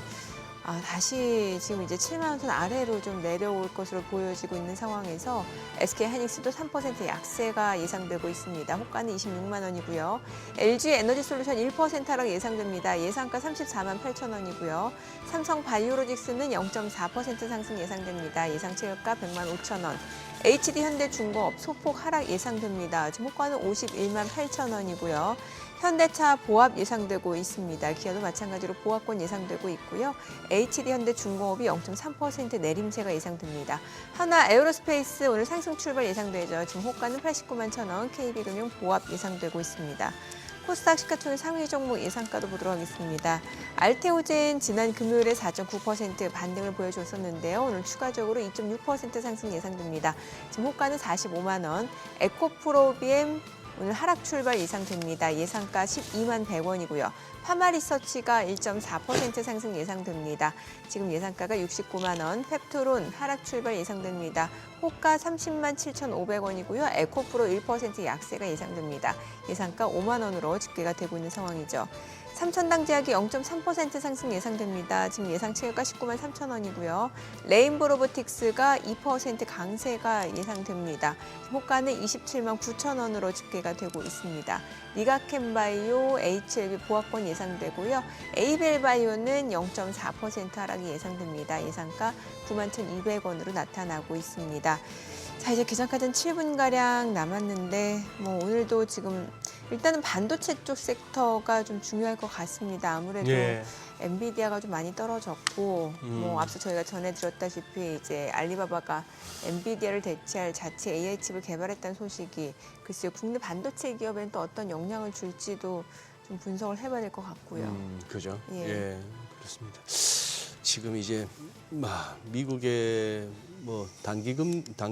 단기금리는 괜찮은데 이제 중장기가 자꾸 이렇게 올라가면서 커브는 이게 좀 가팔라지고 있고 예. 우리가 여기까지도 신경 써야 되나 싶은 재료긴 합니다만 프랑스 무슨 신임 투표가 조만간에 있다는데 그거 하고 그리고 9월 3일이 아마 중국 전성일이죠. 예. 내일 모레가 되는데 그 전후해서 또 어떤 국제 정세 관련한 뉴스가 또 나올란지 싶기도 소장님 하고. 말씀 주신 김에 네. 지금 그 국채 수익률 예. 곡선이 가팔라지고 있다. 지금 저희 화면에 스티프닝이라고 나오고 있는데 네네네. 요거 장단기 금리 얘기잖아요. 그렇죠. 요거 좀 쉽게 설명을 해주세요. 예. 예. 그러니 이제 일드 커브라 해서 수익률 곡선이라고 해서 쭉 네. 이렇게 늘 이렇게 업데이트 해나가고 있고 그래 하는데 X축을 갖다가 1개월물, 3개월물, 1년 쭉 해서 뒤로 갈수록 장기 그다음에 Y축을 갖다가 그 수익률 즉 금리를 네. 갖다가 하다 보면은 당연히 우리가 단기 금리가 낮아야 되고 그 장기물 장기 높죠. 금리가 높은 게 예. 우리의 상식입니다. 예. 그래야 금융기관들이 다 단기로 조달해서 장기로 운영하고 할 때 네. 남기기도 하고 하는데 이제 여기서 그 점들을 갖다 이렇게 연결하면 선이 나오는데 뒤로 갈수록 이렇게 장기로 갈수록 높아져야 되는 그런 상황이 그동안에 네. 워낙에 코로나 이후 네. 이런 식으로 돈 많이 불리고 하는 와중에 좀 낮아졌잖아요. 특히 예. QE 같은 게 예. 10년물 이런 거 갖다가 네네. 막 중앙은행들이 사들이면서 가격이 올라가니까 네네. 수익률은 낮아지다 보니 단기가 장기보다 높거나 예. 그때서 장단기 금리 역전이라 네. 했고 같이 올라가더라도 단기가 내려오고 장기가 올라가고 이런 식이면 가팔라지는 스티프닝, 거죠. 예. 스티프닝. 예. 반면에 이제 단기는 올라가고 장기는 덜 올라가거나 네. 내려가면은 평평해진다는 네. 플래트닝 뭐 네. 그런 식으로 하는데 채권 시장에서는 저런 식으로 해서 또 배팅해서 트레이딩을 많이들 하고 있죠. 많이들 하고 있는데 이제 여기서 최근 들어서 자꾸 스티프닝 하는 네. 이유는 연준이 금리 내릴 거야 하니까 예. 2년물 같은 경우는 금리가 낮아지는데 단기물이, 예. 네. 그랬을 때 인플레이션 괜찮아? 뭐 이런 것들 걱정 그런 것들이 또 이렇게 장기를 올리면서 자꾸 이제 스티프닝이 가속화된다 뭐 이런 얘기가 이제 나오는 거죠. 아, 확실히 예. 쉽게 설명 잘해 주시네요. 이해가 되셨습니까? 그러면 설명 잘한 거네. 엄청 잘하신 거죠. 왜냐면 이게 스티프닝이라고 이게 또 나오면은 이게 뭐 자주 접하시는 분들은 또 이해를 하시지만 또 예, 처음 보시면 또 약간 그렇죠. 어려워하실 수도 있거든요. 근데 아마 요즘 제가 짐작키로 우리 국내 개인 투자자분들 정말 이렇게 공부들 많이 하세요. 많이 하시죠. 스마트 예. 하시죠. 어느 나라가 그렇게 무슨 뭐 FMC건 잭슨홀 연설이건 파월 연설 듣겠다고 동시 통역까지 해가면서 막 예? 밤에 맞아요. 예. 그러는 나라 별로 없을 것 같은데 맞아요. 예. 이제 스티프닝 플래트닝도 어느 정도 벌써 이제 상식 수준까지 오지 않았나 싶네요. 네. 네, 그나저나 또 이충광 대표님 아직 전화 연결 아직 대기하고 계세요? 되어 있으니까요. 네, 대기하고 있습니다. 네. 아니 지금 요거 잠깐 한번 소개해 주시죠. 디미니미스인데 가만히 보니까 이게 저도 개인적으로 지금 적용되는 건데 저 손자가 이렇게 그걸 했더니만 그 영상 통화를 하는데 할비 뭐 사줄까 했더니만 까투리 반창고를 사달래요. 예. 지가 무릎이 까졌는데 그래서 보니까 까투리가 뭔가 싶어 알아보니 요즘 또 그게 유행이더만요. 그래서 그래 알았어 이제 까투리 인형하고 반창고 사서 보내줄게 했는데 보니 아내가 저 우체국 갔더니만 이게 또 관세가 붙는다라고 그러더라고요. 그러게 말입니다. 이게 뭐야? 그 동안에 $800 이하 해외 직구 무관세였던 게 이제 관세가 붙는다고요 이게? 그렇죠. 그러니까 미국으로 반입되는 소포들 중에 네. $800 미만인 소액 소포에는 이제 $800면 거의 뭐 얼마가 되나? 한 100만 원 돈. 예. 한 100만 원 정도 예. 그 미만까지는 이제 디미니미스라고 그래서 관세를 부과를 하지 않았었는데 네. 그러니까 참 이 트럼프가 그 국민들 또는 기업들한테 세금 깎아주는 거 그 속된 표현으로 네. 좀 악까지 나는 부분을 여기 뭐 관세 수입에서부터 해서 이렇게 막 채우려고 하는 일환인 것 같긴 한데 네. 조금 이런 부분은 좀 과하다 싶은데요. 그래서 예. 그 국가별로 관세를 일률적으로 국가별로 적용을 하든지 아니면 이 건당 뭐 금액 여하에 상관없이 20에서 많을 때는 $800 정도의 정액으로 관세를 부과하겠다는 겁니다. 이 소액 소포에 대해서도. 그러니까 어떤 경우에는 뭐 한 방금 소장님 말씀해 주신 그런 조그만 어떤 선물 내지는 소포 예. 한 뭐 $50짜리, 예. $30짜리 정도 보내는데 이 보내는 관세만 그 비용에 추가해서 관세만 몇십 달러씩 내야 되는 이런 상황이 연출될 수도 있다는 거죠. 그래서 이제 자기네들이 계산해 보니까 예. 연 이렇게 관세를 부과하면 연 관세 수입만 $100억 정도가 예상이 되더라. 이렇게 발표가 지난주 됐고, 근데 참고로 이게 은근히 그 미국 정부 입장에서는 굉장히 큰 어떤 그 관세 수입의 소스가 될 수도 있다고 생각되는 게 네. 2025년도 당시에 그 미국으로 반입됐던 소포 건수가 1억 4천만 개 정도 됐다고 합니다. 예. 한 10년 전에. 그런데 작년 말에 13억 6천만 개 정도 됐다고 합니다. 저거 아마 저 미국도 테무나 쉬인 때문에 그럴 것 같은데 제 진짜 아무래도 예. 네. 그래서 작년 말 13억 6천만 개 정도 토대로 계산해 보니까 관세 수입이 $650억 정도 예상이 된다는 거죠. 그럼 이게 돈만 해도 얼마겠습니까? 우리나라만 해도. 그래서 이런 소식이 좀 있었고, 참고로 그 29일 날 발표를 했고, 25일 날 4일 전에 인도 관세 50% 부과하는 게 이제 발효가 됐죠.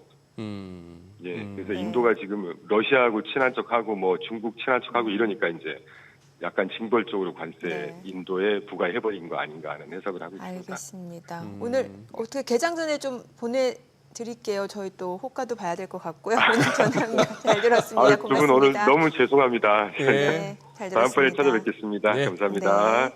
저는 9월 첫 거래일 개장 앞두고 있는 상황입니다. 국내 증시를 확인해 보죠. 개장합니다.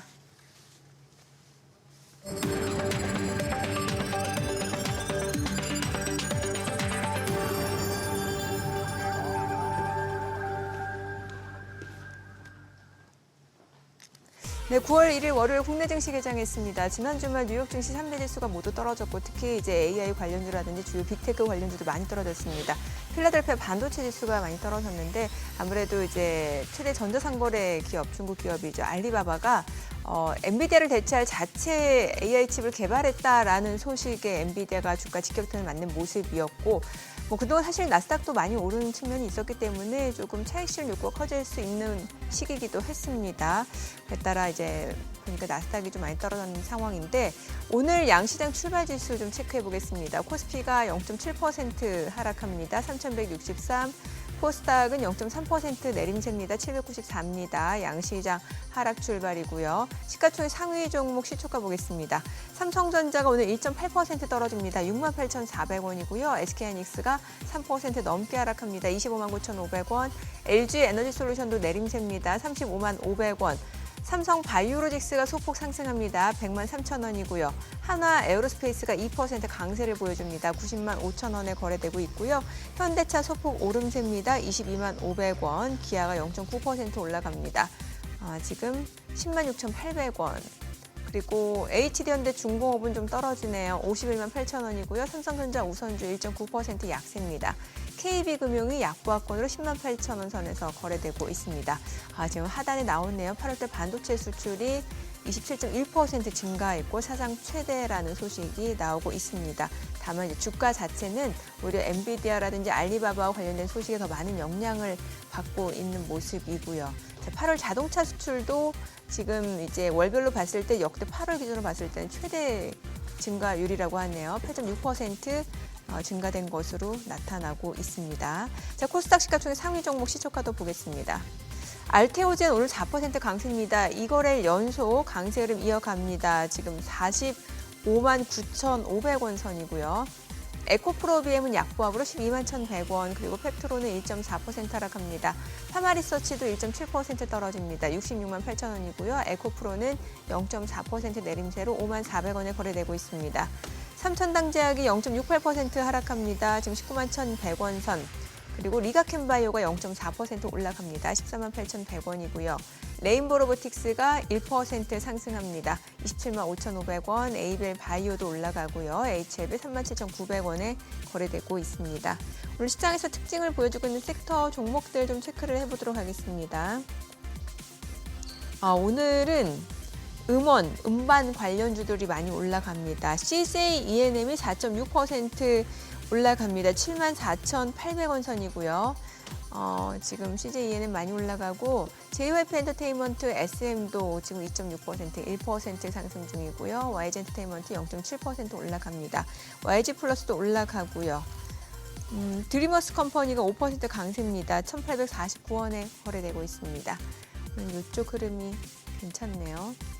자, 그리고 오늘 조선 기자재 해운 쪽도 좋은데 조선 기자재 쪽에서는 이제 성광밴드가 2% 오름세 34,200원, 그리고 세진중공업도 2% 상승 중이고 KS 인더스트리는 좀 떨어집니다. 그러니까 종목별로 혼조세라고 보시면 될 것 같아요. 조선 기자재라 하더라도 종목별로 좀 혼조세가 이어지고 있습니다. 태광이 1.5% 올라가고 동성화인텍, 오리엔탈 전공이 1% 안팎의 상승 흐름 보여주고 있고요. 자, 그리고 오늘 앞서 자동차 수출 좋다는 말씀 드렸는데 이게 올해 완성차 업체는 조금 내림세고 기아는 좀 올라가고 있는 상황에서 일부 부품주가 상승입니다. 한올시스템, 현대위아가 0.98% 가까이 0.6% 상승세고요. 종목별로는 희비가 엇갈리고 있습니다. 해운주 내에서는 흥하해운, HMM, 대한해운이 좀 올라가고 있는 모습이고요. 오늘은 전반적으로 지금 시장 자체가 하방 압력이 더 높습니다. 유가증권 시장에서 하락하는 종목이 한 5배가량 더 많은 상황이고 코스닥도 마찬가지로 하락하는 종목이 1,200개가 넘습니다. 상승하는 종목은 340개 불과한 모습이고요. 자, 수급 상황 좀 체크해 보도록 하겠습니다. 오늘 유가증권 시장에서 개인 투자자는 595억 원 순매수고요. 외국인과 기관이 각각 473억 원, 130억 원 매도 우위를 나타내고 있습니다. 코스닥에서 개인 투자자는 186억 원 순매수, 외국인 231억 원 매도 우위, 기관 40억 원 순매수를 나타내고 있습니다. 자, 환율 체크해 보도록 하겠습니다. 달러 환율입니다. 정기적 마감 대비로 10전 하락한 1,390원에 개장이 됐습니다. 오늘 확실하게 지금 반도체 쪽 섹터가 많이 떨어지다 보니까 지수가 예, 많이 3,150선까지 밀리네요. 내려왔습니다. 예. SK하이닉스가 4% 넘게 떨어지거든요. SK하이닉스 4%. 네, 4.8%. 오, 저 정도면 거의 5% 네. 육박이네요. 네. 반면에 이제 또 그동안 또 이렇게 숨고르기 하던 또 방산들이 또 가죠. 네, 방산주가 좀 올라가긴 합니다만 그것만 갖고는 아무래도 그러네요. 외국인은 현선물 순매도. 맞습니다. 네. 일본도 하락 출발. 음식료에서는 삼양식품, 농심이 좀 올라가요. 네, 네. 네. 자, 그러면 국내 시장 한번 또 네. 속속들이 한번 짚어볼까요? 네. 오늘 그로스 리서치 한용희 수석 연구원 함께합니다. 어서 오세요. 안녕하십니까. 어서 오세요. 성실한 우리 한수석. 뭐 한 게 없는데. 한 게 없는데 네. 그래도 적어도 우리 방송에 나오시면 그 열정 뭐 그리고 공부하시는 거 감사합니다. 자, 이거 지금 어떻게 보세요? 지금 9월 첫 스타트가 조금 그거 합니다. 네. 그러게요. 일단 뭐 2차 전지도 계속 안 좋은 모습도 네, 그래요. 보여주고 있고 네, 그다음에 네. SK 하이닉스도 지금 뭐 큰 대형주들이 그동안에 올라왔던 것들이 지금 조금 아직까지는 저는 대주주 양도세가 명확하게 결론이 나오지 않다 보니까 그것에 대해서 조금 불안해하시는 투자자분들이 더 길어지면은 지쳐서 계속 매도를 하시는 분들이 나올 거라고 생각은 해요. 저는. 그래서 지금 명확하게 결론이 나야지 시장은 좀 상승할 수 있지 않을까. 어쨌든 방향성을 잡는 거죠. 뭐 50억으로 간다라고 했을 때는 상승 가능성으로 가는 거고 10억으로 간다라고 했을 때는 여기보다 조금 더 투매 물량들이 많이 나올 수 있기 때문에 사실 그 충격들은 대형주도 대형주지만은 중소형주에서 또 많이 나올 가능성이 높거든요. 왜냐하면 대주주 양도세 10억으로 내려간다라고 하면은 시가총액이 작은 종목들은 네. 10억 넘으신 분들이 조금만 매도를 해도 글쎄. 그 호가 자체가 되게 얇기 때문에 맞아요. 충격이 큽니다. 네. 그래서 그러면은 이제 코스닥에 투자하신 개인 투자자분들은 조금 고스란히 좀 피해를 볼 수밖에 없는 상황이거든요. 그래서 대주주 양도세 결론이 좀 얼른 나왔으면 좋겠다. 9월 안에는 좀 나왔으면 좋겠다라고 좀 저도 뭐 소망을 하고 있고요. 근데 그래서 지금 시장의 방향성을 잡지 못하고 오히려 좀 지치게 만드는 거죠. 좀 네. 하락했다가 상승하나 했을 때 다시 하락하고 이런 경우들이 많다 보니까 지금은 명확하게 좀 결론이 나야지 방향성을 잡고 그때 또 명확하게 말씀을 드릴 수 있을 것 같다라고 말씀드리겠습니다. 그나저나 삼성전자 SK하이닉스는 어때요? 지금 일시적으로 좀 주가가 떨어진다라고 봐야 되는 거예요. 어떻게 해야 돼요? 삼성전자 힘들게 7만 원 선까지 올라왔는데 이렇게 다시 내주니까 좀 아쉽네요. SK하이닉스도 그렇고. 그 삼성전자나 네. SK 하이닉스도 지금 결국에는 HBM에 대한 네. 내용들로 같이 이어나가고 그렇죠. 있는데 하이닉스가 지금 하락률이 더 큰 거는 당연히 탄력성이 더 높아서도 있겠죠. 왜냐하면 삼성전자 1, 2% 상승할 때 SK하이닉스는 뭐 3, 4% 상승하고 이러다 보니까 네. 뭐 그런 탄력성도 있는데 지금 하이닉스의 좀 불안감은 그거예요. 그동안 독점으로 해왔는데 삼성이 이번에 젠슨 왕하고 이재용 회장하고 같이 끌어안는 사진이 있었잖아요. 맞아요. 그 경제사절단으로 갔을 네. 때, 이거 HBM4는 양분해서 가는 거 아니야? 그러면 하이닉스가 지금 고수익을 추구하던 HBM에 대한 마진율이 위협을 받을 수 있다라는 거죠. 그렇게 되면은 삼성 입장에서는 되게 좋은 기회입니다. 이거는 왜냐? 블랙웰 GPU는 아직 좀 못 들어갔지만 네. HBM4부터 우리가 들어가겠다라고 했을 때는 사실 그 부분은 저는 굉장히 삼성한테는 좋은 기회라고 생각을 하고 있고요. 그다음에 오늘 나온 기사 중에 하나가 그 파운드리 지금 테슬라 덕분에 공장을 재개하겠다라고 나왔습니다. 그래서 예. 자신감이 생긴 거죠. 테슬라가 이거 뭐 AI6 반도체를 우리가 수주를 한다? 그러면은 야 이거 지금 지어도 되지 않을까? 그럼 퀄컴이라든지 뭐 이런 업체들도 다시 들어올 수 있는 가능성이 생기는 거거든요. 그래서 그동안은 TSMC가 너무 강력했어요. 너무 강력하다 보니까 이거 TSMC도 지금 어떤 상황이냐면 돈 안 돼? 나중에 와. 그러니까 맛집인 거죠. 네, 맛집인 거죠. 쉽게 말씀드리면 예, 맛집인데 우리 저 좀 들어가게 해주세요. 지금 대기하고 오세요. 이렇게 하는 상황인 거거든요. 그래서 그 맛집 시스템하고 지금 똑같습니다. 그래서 아이고. 돈이 되는 것부터 하다 보니까 고객사들은 계속 불만이 있는 거죠. 우린 이거 시제품으로 조금 맡기려고 했는데 이거 돈 안 된다고 안 받아줘? 뭐야? 그러니까 삼성 니네가 빨리 좀 해라, 빨리 좀 해라 이런 소망들이 있었는데 이번에 테슬라 덕분에 수주를 했지만은 네. 그 자신감이 생겼을 때는 수율만 좀 잡는다라고 하면은 네. 저는 삼성한테는 지금 7만 원 이상, 7만 5천 원 이상 그 기대해 볼 수 있지 않을까 이렇게 좀 말씀을 드려보고 싶습니다. 그래서 지금 풀 숙제는 뭐냐면 네. 우리가 HBM4 예. 그리고 파운드리 이거 두 개라고 보시면 될 것 같습니다. 일단은 폴더블은 좀 매출 잘 나왔는데 이거는 주가에 끼치는 영향이 좀 제한적이다 보니까 HBM4나 파운드리 쪽이 먼저 들어가야지 그래야지 주가가 뭐 이전 고점이 뭐 8만 원, 9만 원 이렇게 갈 수 있지 않을까 이렇게 말씀드리겠습니다. 저희가 보내드린 질문지에는 없습니다만 그래도 한수석 그동안에 우리 하우머니 나오셔서 국내 정치 중심으로 얘기하다 보니까 네. 한수석한테 테슬라 얘기 들은 지가 가물가물해요. 네. 얘가 지금 300불, 350불 사이에서 그냥 이렇게 오르락 내리락 하고 있습니다. 오르락 내리락 하는데 뭐 테슬라 관련해서 그렇게 테슬라 주가의 긍정적인 소식보다는 자꾸 좀 이렇게 찝찝한 얘기들만 들려와요. 네. 지금 요거 테슬라 어떻게 판단해야 될까요? 그래도 여전히 우리 서학개미들 가운데는 최애 종목 중에 하나입니다. 네. 어, 저는 지금 구간에서는 뭐 직접 말씀은 드리지만은 오래됐잖아요. 네. 근데 지금 구간에서는 저는 매수를 하지는 않습니다.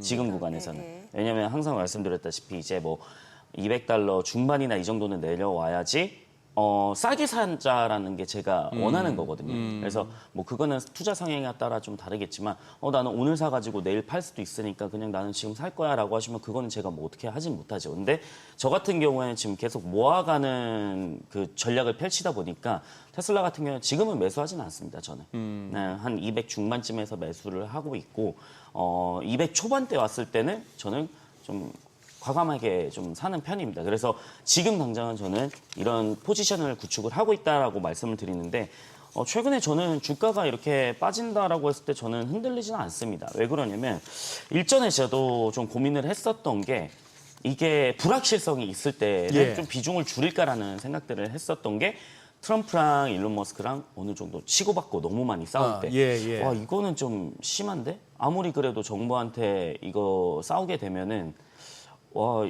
만약에 로보택시를 규제를 또 강하게 해버리면 이거 뭐 어떻게 또 기다리라는 건가? 거기서는 저도 생각을 해서 한번 말씀드린 적이 있었는데 지금 일단은 일단락돼서 좀 이어나가고 있습니다. 근데 테슬라 로보택시 지금 현황들을 좀 말씀드리면 제가 이거를 뭐 영상을 보여드리면 좋겠는데 뭐 질문을 하셨으니까 지금 호주에서도 FSD 공식 출시가 됐습니다. 네.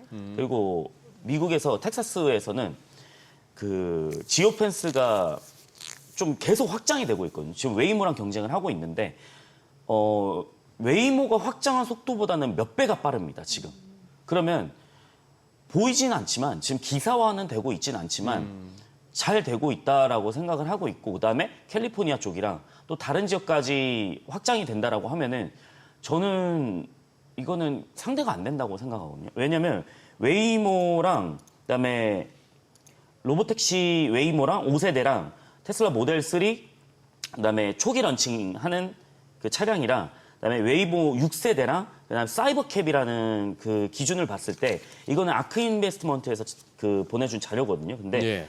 발표한 자료인데 웨이모 5세대 같은 경우에는 좀 전세대죠. 이거는 그 마일당 비용이 얼마냐? 한 $1 정도 됩니다. 그리고 모델 3 같은 경우는 이거보다 30% 정도 낮아요. 네. 그다음에 웨이모 6세대는 한 $0.35 정도? 이 정도 되는데 사이버캡 같은 경우는 이거보다 50%가 쌉니다. 네. 그러면은 소비자라고 했을 때 소장님이 예를 들어 그 미국에 살고 계세요? 그러면은 웨이모를 타겠습니까? 사이버캡을 타겠습니까? 저는 거기서 좀 비용이 50% 싸면은 네. 치킨 게임으로 갔을 때는 웨이모를 죽여버릴 수도 있다라고 생각을 해요. 그래서 로보택시에 대한 부분들은 저는 여전히 확장되고 있고 사업 잘 되고 있기 때문에 주가가 싸지면은 저는 매수할 전략을 펼치고 있다 이렇게 말씀을 드리고 싶습니다. 아니 사이버트럭 드디어 우리나라 공식 판매 시작됐잖아요. 네. 그때 주문하셨잖아요. 오늘까지예요, 이게. 오늘까지라는 게 뭐예요? 그 주문 마감일인가 이게 오늘까지입니다. 네, 오늘까지인가 9월 초까지인가 그럴 겁니다. 예. 그러니까 저는 초기 예약자니까 네. 주문창이 떴어요. 아, 떴어요. 그래서 어떻게 네. 하신 거예요? 고민입니다, 이게. 아, 왜 가격이 그러냐면 얼마예요? 가격이 너무 비싸게 억대 나왔어요. 아니에요? 억대? 네, 1억 6천입니다. 가격이. 그래서 이게 그 방송에서 쓰면 안 되는 용어지만 그냥 우리가 시청자들이 대부분 아실 때 호구 잡힌다라고 얘기를 많이 하잖아요. 네. 이거 호구 잡힐까 봐 저도 안 하고 있습니다, 지금. 왜 그러냐면 이 정도 가격이면은 사실 처음에 제가 예약할 때는 89,000달러였거든요. 네. 그러면 뭐 환율 1,400원 곱해봤자 1억 3천 정도예요. 근데 지금 3천만 원 더 비싸진 거잖아요. 네. 제가 봤을 때는 이거 판매량 조금만 떨어지면은 다시 가격 낮춰요? 가격을 낮추진 않는데 이게 전략 테슬라는 저 오래 보다 보니까 테슬라 코리아 전략, 예, 그러니까 예. 테슬라 미국 전략은 아니고 네. 코리아 전략을 봤을 때 하나씩 뭘 넣어줘요. 아. 평생 슈퍼차저 무료. 아니면 뭐 인테리어 안에서 뭐 색깔을 바꾸게 해준다. 일단 필요 비싼 걸 해준다든지. 맞아. 장바구니에 담아놓고 네. 한번 기다려 보세요. 그러면 뭐 1원에 가져가세요도 나와. 그건 테무 얘기구나. 예. 네, 태무입니다. 예. 근데 이게 그 초기 예약자들이 먼저 받을 수 있게 하는 예약창은 아마 9월 초까지입니다. 그 다음에 5일부터인가 일반 판매일 거예요, 이게. 그래서 좀 고민이긴 합니다, 이게. 너무 생각보다 많이 비싸져가지고. 네. 그래서 다들 그러시더라고요. 뭐 인터넷에서도 좀 다. 고민스럽겠다. 초기 야. 예약자도 진짜 많았거든요. 고민하시더라고요, 다들. 저걸 1억 6천 사가지고 얼마나 튼튼하나 싶어서 망치로 두드려보고 그러려고 사는 건 알 텐데. 그렇죠. 저걸 갖고 와서 코스트코에 가서 뒤에다가 그 딱 열고 그 저 쇼핑했는 야채나 이런 거 막 딱 담고 뚜껑 닫고 올 때 그건 뭐 기분 좋으나? 하기야. 장을 안 봐서 모르겠어요. 다 온라인으로 주문하죠. 네, 장을 안 봐서 모르겠습니다. 그러면 아직 가진 마시고 가진 마시고. 네, 조금 기다려 주세요. 알겠습니다. 네. 자, 저희 방송 중에 전해드린 내용과 관련해서 더 다양한 정보 원하시는 분들은 카카오톡 채널에서 원일에 검색하셔서 친구 추가하시기 바랍니다.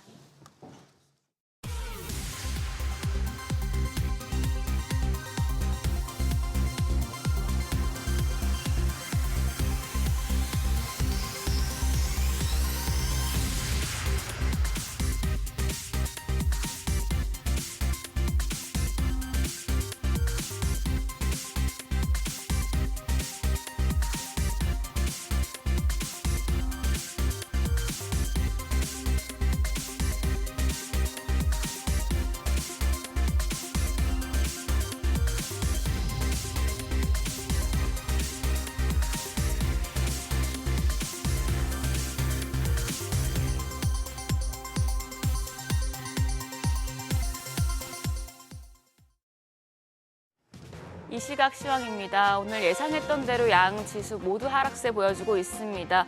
우리가 쉬는 사이에 불어왔던 악재들을 반영하면서 코스피가 0.85% 내림세입니다. 3,158포인트 가리키고 있고요. 코스닥 역시 0.74% 하락하며 790선에서 움직임 나타내고 있습니다. 수급 상황 보시죠. 유가증권 시장 오늘 외국인과 기관 양 매도가 나옵니다. 외국인이 722억 원 팔아내고 있고 기관 역시 512억 원 매도 우위 기록하고 있습니다. 개인만 홀로 1,185억 원 순매수합니다. 이어서 코스닥 시장입니다. 코스닥 시장에서는 외국인만 팝니다. 외국인 341억 원 팔자 포지션 취하고 있고요. 반면 기관 금액은 소폭이지만 89억 원의 매수 우위, 개인 역시 262억 원 순매수 기록하고 있습니다. 등락률 상하위 업종입니다. 오늘은 우주항공과 국방, 생물공학, 항공화물 운송과 물류 업종이 상승률 상위권에 위치해 있습니다. 반면 예상했던 대로 반도체와 반도체 장비 업종 하락폭이 제일 크고요. 그밖에 건강관리 기술과 디스플레이 패널 업종 역시도 하락폭이 큰 것으로 집계됩니다. 그럼 시장을 주도하는 테마 종목별 시세 체크하시죠. 오늘도 순환매가 이어집니다. 다시 로봇주로 매수세가 돌고 있습니다. 로봇주는 노란봉투법 수혜주로 꼽히는데요. 고용자들이 리스크 경감을 위해서 자동화 장비와 솔루션에 대한 관심이 높아지며 로봇에 대한 수요가 늘어날 것이란 기대가 계속되고 있는 상황입니다. 현재 로봇주 내에서는 나우 로보틱스가 14% 가까이 상승합니다. 19,140원에 거래되고 있고 TXR 로보틱스가 6.89% 오름세로 13,040원대, K&R 시스템이 현재 18% 가까이 급등하고 있습니다. 12,000원대 거래되고 있고요. 그 밖에 유일 로보틱스가 2%, 뉴로메카도 2% 넘는 오름세 보여주고 있습니다. 조선 기자재 섹터가 상승세에 이어갑니다. 마스가 프로젝트가 국내 조선업계 미국 시장 진출의 새로운 기회를 열면서 조선 기자재 테마 지난달부터 주목받았는데요. 증권가에서는 이번 달 수주 잔액이 늘면서 조선과 조선 기자재 테마가 랠리를 펼칠 것이란 관측을 보여주고 있습니다. 조선 기자재 테마 내에서는 범한 퓨얼셀 8.4% 오름세입니다. 25,700원이고요. 에이텀이 13% 오름세로 8,760원. 삼연명택이 6.48% 강세 보여주고 있습니다. 거래가 9,200원으로 집계되고 있고요. 성광밴드가 0.67%, 태광이 2.8% 가까운 오름세 기록하고 있습니다. 음원과 음반 관련주 역시 상승합니다. 넷플릭스 애니메이션 K-팝 데몬헌터스의 글로벌 흥행으로 K-팝에 대한 관심이 높아지고 있는 상황인데요. 이런 가운데 애플 TV에서 K-팝 요소를 전면에 내세운 글로벌 뮤직 프로그램 K-팝들을 시작하면서 기대감을 키우고 있습니다. 지난 29일 공개된 K-팝들은 한국에서 1위를 차지했고 글로벌 5위로 시작하면서 좋은 출발 성적을 거둔 바 있습니다. 이에 음원 음반 섹터 내에서 CJ E&M K-팝도 관련주인데요. 5.46% 상승합니다. 75,300원에 거래되고 있고요. 드리머스 컴퍼니가 4.9% 강세로 1,842원, 다날도 4% 넘는 오름세 기록하고 있습니다. 또 JYP 엔터가 2% 상승하며 74,200원, YG 엔터테인먼트도 1% 가까운 오름세 기록하고 있습니다. 마지막으로 오늘은 수자원 관련주도 오름세입니다. 극심한 가뭄으로 강원, 강릉 지역의 식수 마지노선까지 무너지며 수자원 관리에 대한 중요성이 한층 커진 영향입니다. 정부는 자연재난으로는 처음으로 강릉시를 재난사태 지역으로 선포한 바 있는데요. 수자원 관련주 내에서는 웰크론 한택이 21.3% 급등합니다. 1,918원에 거래되고 있고요. 시노펙스가 3% 넘는 오름세로 6,600원대, 금호건설이 1% 강세로 3,835원에 거래되고 있습니다. 더불어 코웨이도 오름세 기록합니다. 거래가 104,800원으로 집계됩니다. 9월의 첫 거래일 뉴욕 증시 반도체 쇼크를 이어받으면서 지수가 힘을 내지 못하고 있는데요. 순환매가 계속되므로 현재 강한 로봇과 조선 등의 테마 매수세가 장 후반까지 이어질 수 있을지 체크하시죠. 지금까지 시장 상황 전해드렸습니다. 한 주간 외국인과 기관이 가장 많이 순매수한 종목 살펴보는 투자자 순매수 탑5 시간입니다. 코스피가 2달째 박스권을 벗어나지 못하고 있습니다. 특히 새 정부 출범 이후 줄곧 사자세를 보이던 외국인 투자자들이 4개월 만에 팔자세로 돌아선 점이 우려스러운데요. 7월 말에 발표된 세제 개편안이 투자자들의 기대에 미치지 못했던 데다 또 최근 상승한 환율도 영향을 미쳤다는 분석이 나오고 있습니다. 외국인 투자자의 입장에선 환율이 하락해야 환차익을 얻을 수 있어 수익률이 올라갈 수밖에 없는데 최근 환율이 소폭 오르면서 투자 환경에 악영향을 줬던 건데요. 코스피는 결국 3,200선을 회복하지 못한 채 8월을 마감했습니다. 그럼에도 외국인 투자자들이 순매수에 나선 종목들이 있는데요. 먼저 유가증권 시장에서 외국인들은 SK하이닉스, 삼성중공업, 카카오, 현대차, 그리고 HD 현대미포 순으로 사들였습니다. 지수가 주춤하면서 외국인은 삼성전자를 가장 많이 팔았는데요. 그런데 반대로 SK하이닉스는 가장 많이 사들이면서 두 반도체 대장주의 희비가 엇갈렸습니다. 삼성전자를 매도한 이유는 엔비디아 2분기 실적에서 AI 데이터 센터 부문 매출이 전망치를 하회하자 엔비디아의 AI 반도체 부품을 납품하는 삼성전자가 영향을 받은 것으로 분석되는데요. SK하이닉스도 엔비디아의 부품을 공급하긴 하지만 지난주 업계 최초로 열전도를 높인 반도체 밀봉제 소재를 개발해 고방열 모바일 D램 공급을 시작했다고 발표하면서 주가 하락을 방어한 것으로 풀이됩니다. 코스닥 시장도 살펴볼까요? 외국인은 레인보우 로보틱스, ABL 바이오, 하나마이크론, SM, 그리고 원익홀딩스 순으로 강한 매수세를 보였는데요. 1위는 레인보우 로보틱스가 올랐습니다. 노동자들의 권리를 보호하기 위한 노란 봉투법이 국회를 통과했지만 사람이 아닌 오히려 로봇이 웃고 있습니다. 노란 봉투법 통과로 기업들이 앞으로 산업 현장에서 신규 채용을 줄이는 대신 위험 회피 차원에서 산업용 로봇 배치를 늘리거나 휴머노이드용 로봇 관련 투자를 늘릴 가능성이 있다는 기대감이 커졌는데요. 그러면서 지난주 로봇주가 크게 주목을 받았습니다. 이에 따라 증권가에서 휴머노이드 기술력이 높은 것으로 평가받는 레인보우 로보틱스에 외국인 투자자들의 매수세가 쏠린 것으로 풀이됩니다. 다음으로 기관 투자자들의 포트폴리오도 살펴보겠습니다. 먼저 기관은 유가증권 시장에서 SK하이닉스, HD한국조선해양, 현대로템, SK스퀘어, 그리고 삼양식품 순으로 사들였는데요. 2위에 오른 HD한국조선해양 살펴보면 먼저 지난주 좋은 소식이 있었죠. 자회사인 HD현대중공업이 하나오션과 원팀을 이뤄서 최대 60조 원 규모의 캐나다 잠수함 사업의 최종 결선에 올랐는데요. 만약 수주에 성공하면 단일 방산 수출 계약으로는 사상 최대 규모입니다. 이런 가운데 HD한국조선해양은 자회사인 HD현대중공업과 HD현대미포의 합병 소식도 전했는데요. 그룹 내 시너지를 극대화해서 마스가 프로젝트와 또 글로벌 함정 시장 대응력을 강화하겠다는 구상인데 이 향후 전망에 대한 낙관론이 커지면서 기관이 매수에 나선 것으로 분석됩니다. 마지막으로 기관은 코스닥 시장에서 덕산 네오룩스, 리가켄바이오, 레인보우 로보틱스, YG 엔터테인먼트, 그리고 디어유 순으로 매수세를 보였는데요. 1위엔 덕산 네오룩스가 올랐는데 아이폰 17 시리즈 공개를 앞두고 지난주 관련 부품주는 물론이고 폴더블 아이폰 관련주도 날아올랐습니다. 내년에 애플의 첫 폴더블 폰이 공개될 예정이기 때문인데요. 삼성 디스플레이와 덕산 네오룩스, BH가 폴더블 아이폰의 공급망에 진입할 것이 확실시되면서 관련주가 강세를 보였습니다. 그 가운데 덕산 네오룩스는 OLED 재료 중 하나인 블랙 화소 정이막을 공급할 예정인데요. 이 소식에 기관 투자자들이 집중적으로 매수에 나선 것으로 풀이됩니다. 지금까지 투자자 순매수 탑5 전해드렸습니다.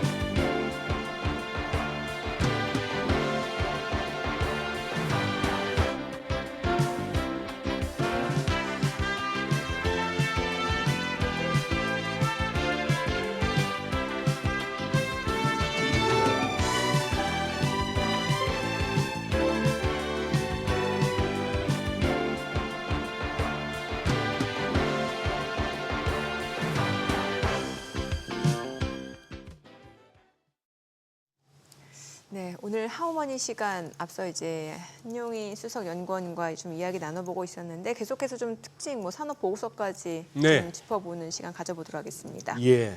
지금 이제 하우머니인 거죠? 네, 맞습니다. 아까부터 하우머니였던 거죠? 네, 그렇습니다. 그래요. 네. 아니 다시 인사할까요? 오늘은 이제 하우머니로 이제 색깔 바꿨으니까 탐방 다녀오신 기업 한번 소개해 주시죠. 아, 네. 네. 이번에는 죄송합니다. 소장님이 못 들으실 기업을 좀 가져왔습니다. 죄송합니다. 뭐냐면 2주 연속. 네. 2주 연속이긴 한데 스킨부스터입니다. 탐방 기업. 스킨부스터. 네. 어디예요? 그 앵커님은 들어보셨을 네. 것 같아요. LNC 바이오라고 LNC 바이오. 엘라비에리투라고 예. 한 번쯤 이제 들어보셨을 네. 수도 있는데 이제 그걸 말씀드리기 전에 여기가 이제 스킨부스터 말고도 하는 네. 사업들이 있습니다. 네, 그걸 네. 차근차근 좀 소개를 해드리자면 여기를 탐방을 이제 한 7월 말에 갔다 왔는데 네. 신사동에 있었습니다. 신사 사거리 거기에 있었는데 강남구 신사동. 네, 너무 더웠습니다. 그래서 좀 기억이 많이 나는데 네. 일단은 LNC 바이오가 어떤 사업을 영위를 하느냐? 인체 조직 이식제랑 인체 조직 기반 의료기기를 생산하는 업체입니다. 네. 그래서 인체 조직 이식제는 이제 사망한 그 사람을 토대로 기증자로부터 네. 그러니까 피부나 뼈나 연골 등의 조직을 손상 부위에 이식을 해가지고 이게 대체를 하는 겁니다. 어허. 네. 그래서 조금 무섭다 이렇게 생각하시는 분들도 있는데 네. 네, 저도 처음 이거 기업 봤을 때는 사실 그런 생각 좀 들었거든요. 네.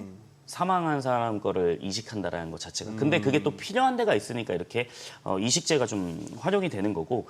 그러니까 LNC 바이오의 원천 기술인 알로클린이라는 게 있습니다. 이 알로클린을 기반으로 무세포 이식제를 좀 제조를 하는데 이게 무슨 말이냐면 이 기증 인체 조직에서 세포랑 항원 등의 면역 반응을 일으키는 인자를 네. 제거를 합니다.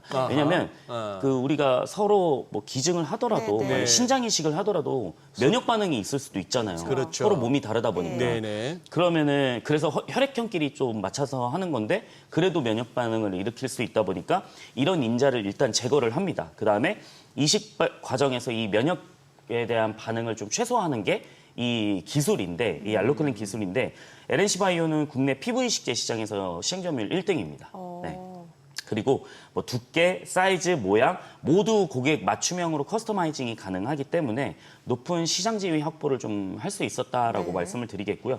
그래서 주요 제품은 뭐냐면 한 번쯤 좀 주변에 좀 가족분들이 피부 이식을 하신 분들은 좀 들어보셨을 텐데 메가덤이나 메가덤 플러스 메가카티 뭐 이렇게 있습니다. 그래서 메가덤은 피부 이식제고요. 그다음에 메가덤 플러스는 피부 이식 의료기기입니다.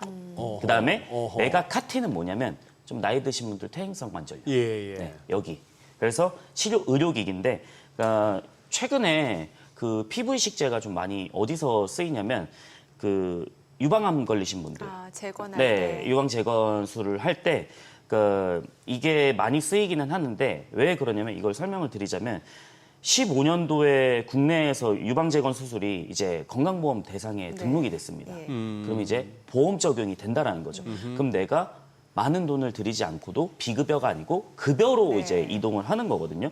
그래서 급여 대상으로 좀 진행이 되면서 이 메가덤 같은 경우는 유방 재건 분야에서는 좀 두드러진 매출을 일으키고 있습니다. 그리고 최근 수술 트렌드가 뭐냐면은 이거 조금 사진을 확대해 주시면은 원래는 그 보형물을 근육층 사이에 그냥 밑에만 쭉 덮게 조금 확대가 가능하면은 밑에만 살짝 덮게 하는 게 있었는데 그 보시면은 이 노란색이 최근 수술 트렌드가 이걸 다 덮어버려요. 네. 아래쪽이요? 예. 네, 아래쪽만 원래 덮었는데 아, 이거를 보형물이 있으면 네. 저걸 다 덮습니다. 예, 예. 어허. 그러면은 사용량이 증가하겠죠.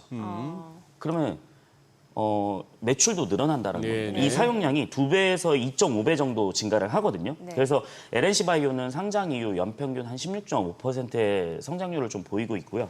그다음에 퇴행성 관절염 치료제 메가카티 같은 경우에도 이제 수술 의사로부터 혁신적인 제품이다라고 평가를 받고 있습니다. 그래서 나이가 드신 분들 이제 60대 이상으로 하지만은 65세 이상 타겟도 하고 있기 때문에 여기서도 좀 두드러진 어떻게 보면 모습들이 나올 수 있지 않을까라는 거고 그다음에 저희가 좀 생각하는 그 LNC 바이오의 장기적인 뭐 포인트 중 하나가 뭐냐면 중국 시장입니다. 네. 네, 중국 시장에서 좀 모멘텀을 작용할 가능성이 높은데 중국에도 유방재건 시장에 어느 정도냐면 한 8,400억 정도 됩니다. 상당히 큽니다. 여기도. 네, 동사는 이제 LNC 차이나라고 국제금융공사랑 합작법인으로 원래 설립을 했는데 이거를 좀 지분을 다 인수를 했습니다. 그래서 지금 LNC 차이나는 2022년 12월 달에 준공을 완료를 했고요. 캐파는 어느 정도 되느냐? 한 1조 원 정도 됩니다. 그래서 이거는 아직까지는 생산을 못 하고 있습니다. 왜 그러냐면은 허가가 나야 돼요.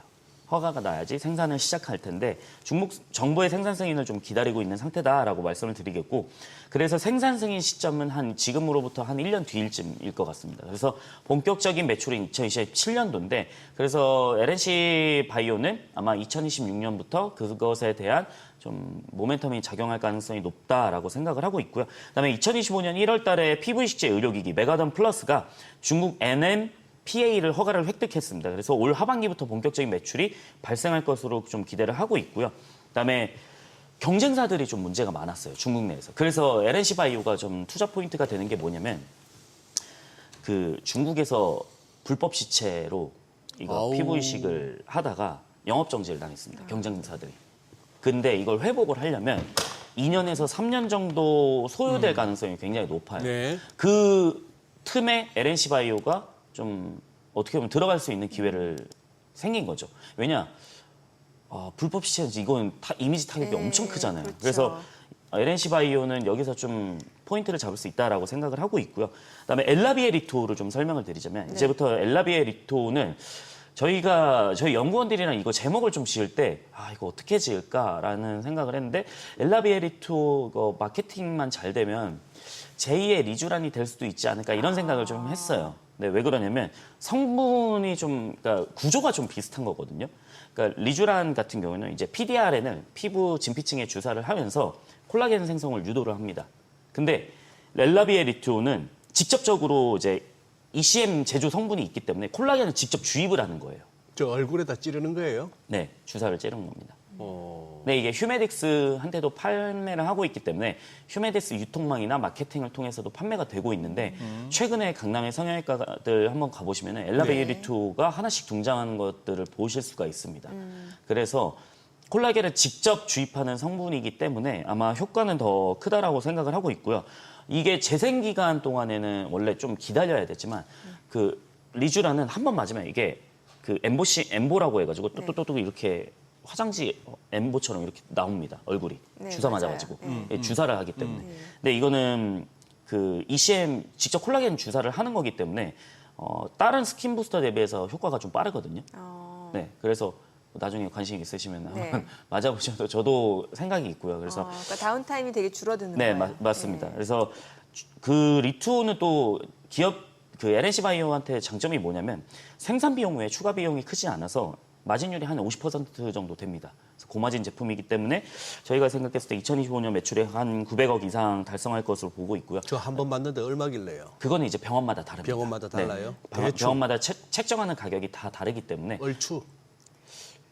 그래도 한 40에서 50 이상은 할 겁니다. 근데 이제 그래도. 비용도 비용이지만 용량이라든지 이런 게 네. 중요하기 때문에 용량. 예, 뭐 용량 줄여놓고 싸게 맞습니다. 받으면은 사실 또 의미가 없기 때문에. 네, 그게 CC마다 다르기 때문에 네. 한번 가서 맞아보시면 효과가 클 겁니다. 제가 매번 또 주기적으로 일단 시작하면 주기적으로 계속 또 맞아줘야 됩니까? 그럼 좋죠.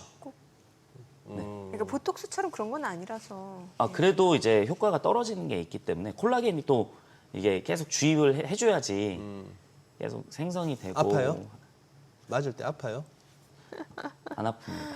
안 아파? 아픕니다. 아프게- 소장님 한번 아프겠죠. 좀 맞게 해드리려고. 엉덩이 주사도 아픈데.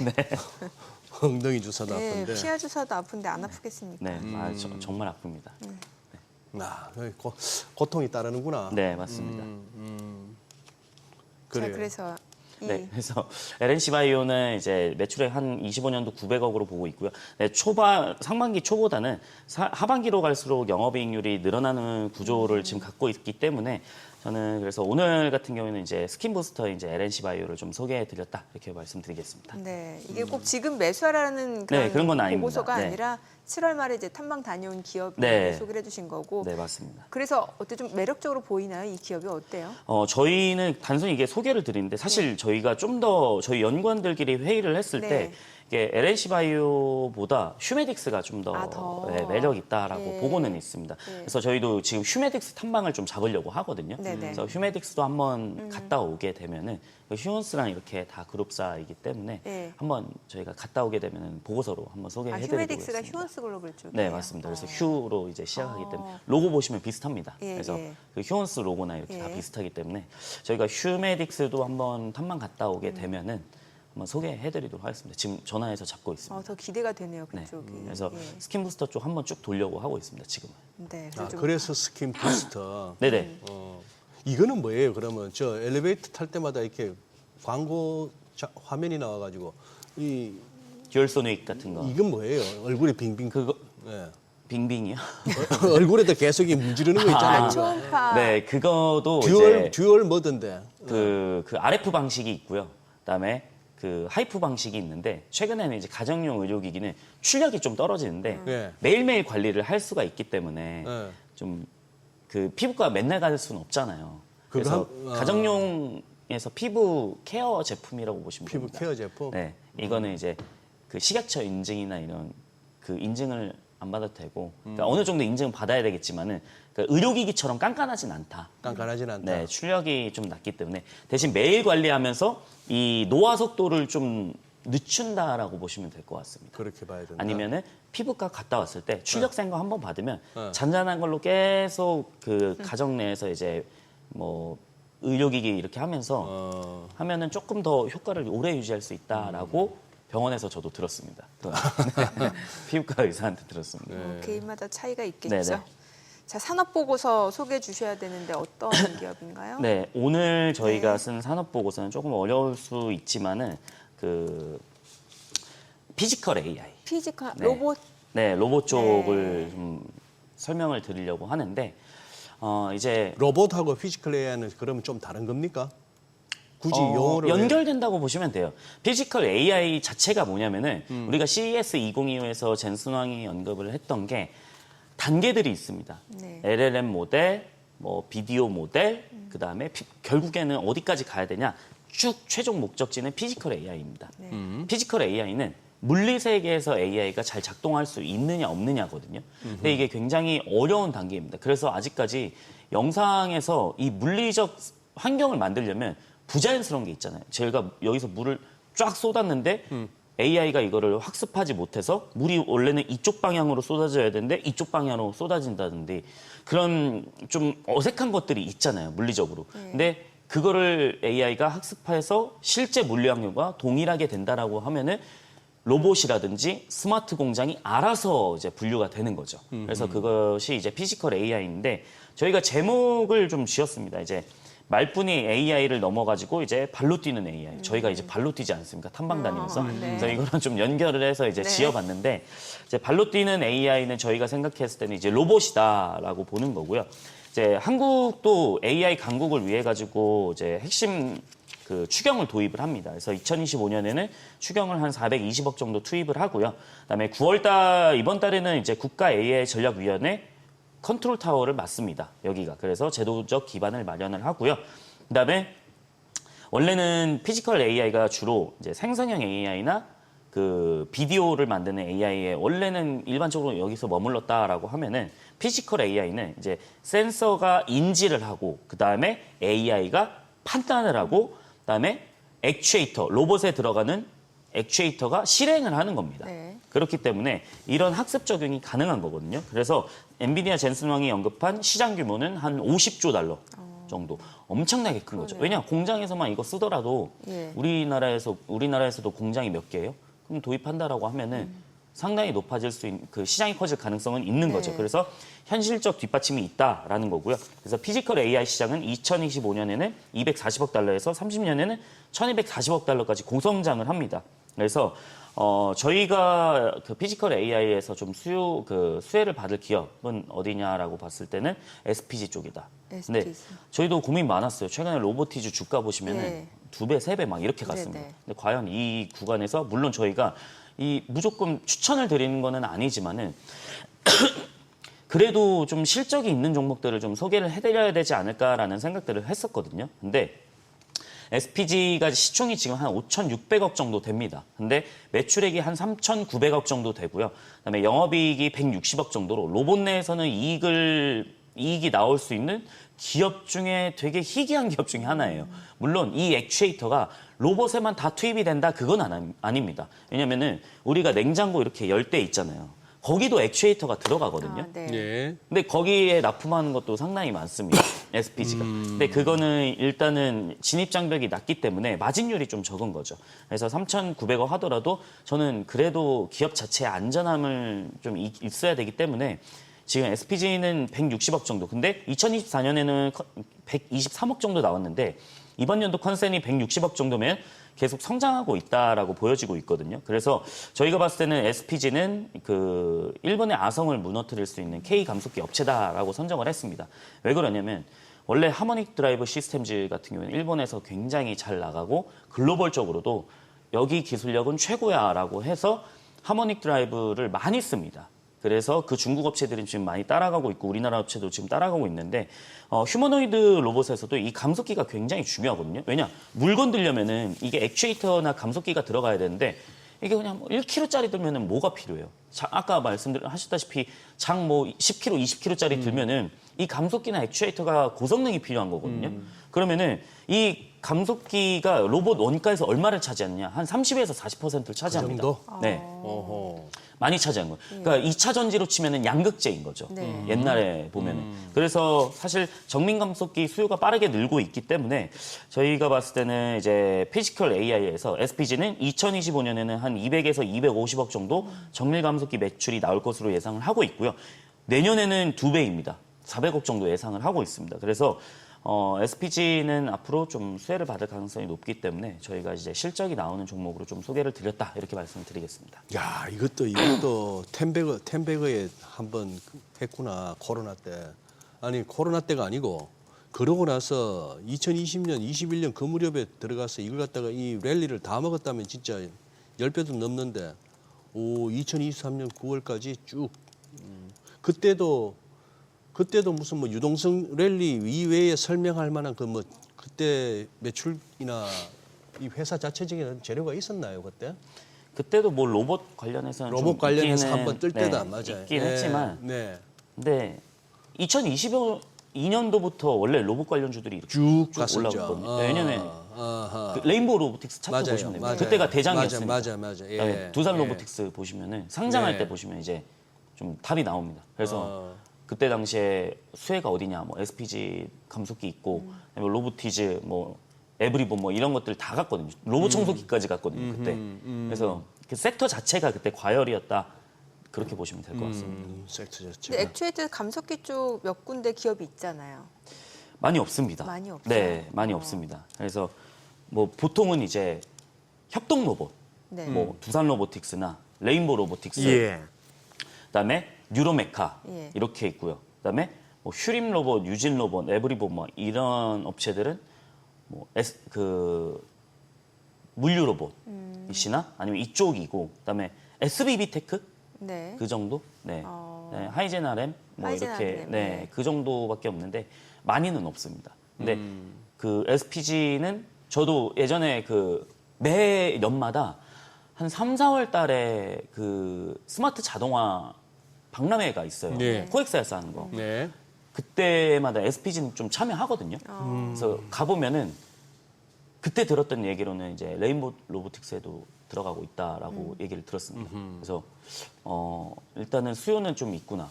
협동 네. 로봇에서도. 왜냐 삼성이 쓰려고 하다 보니까 그래서 많이는 없지만 그래도 기술력은 어느 정도 인정이 되었다라고 보시면 될 것 같습니다. 네. 오늘 네. 내용 여기까지 듣겠습니다. 잘 들었습니다. 그래, 고맙습니다. 고맙습니다.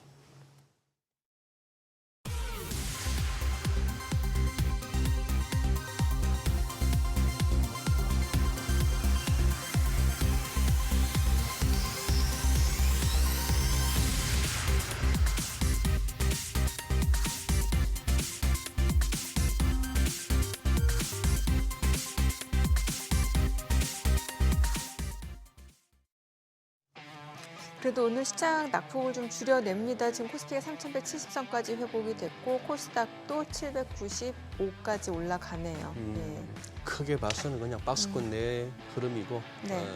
미국장 충격을 그래도 시간이 가면서 잘 소화해야 되는 그런 양상이네요. 그 반도체가 약간 낙폭 줄이는 낙폭을 가운데서도 뭐 원전이라든지 방산 쪽이 또 그 음. 부분을 메꿔주니까 시장 네. 낙폭도 축소되는 것 같습니다. 예. 네, 저희 방송 중에 전해드린 내용과 관련해서 모든 투자 판단의 책임은 투자자분들께 있다는 점 알려드립니다. 네, 세상의 모든 돈 되는 정보 머니쇼. 오늘은 여기서 인사드리겠습니다. 여러분의 모든 경제 SBS 비지가 함께하겠습니다. 저희는 내일 오전 8시에 찾아뵙겠습니다. 고맙습니다.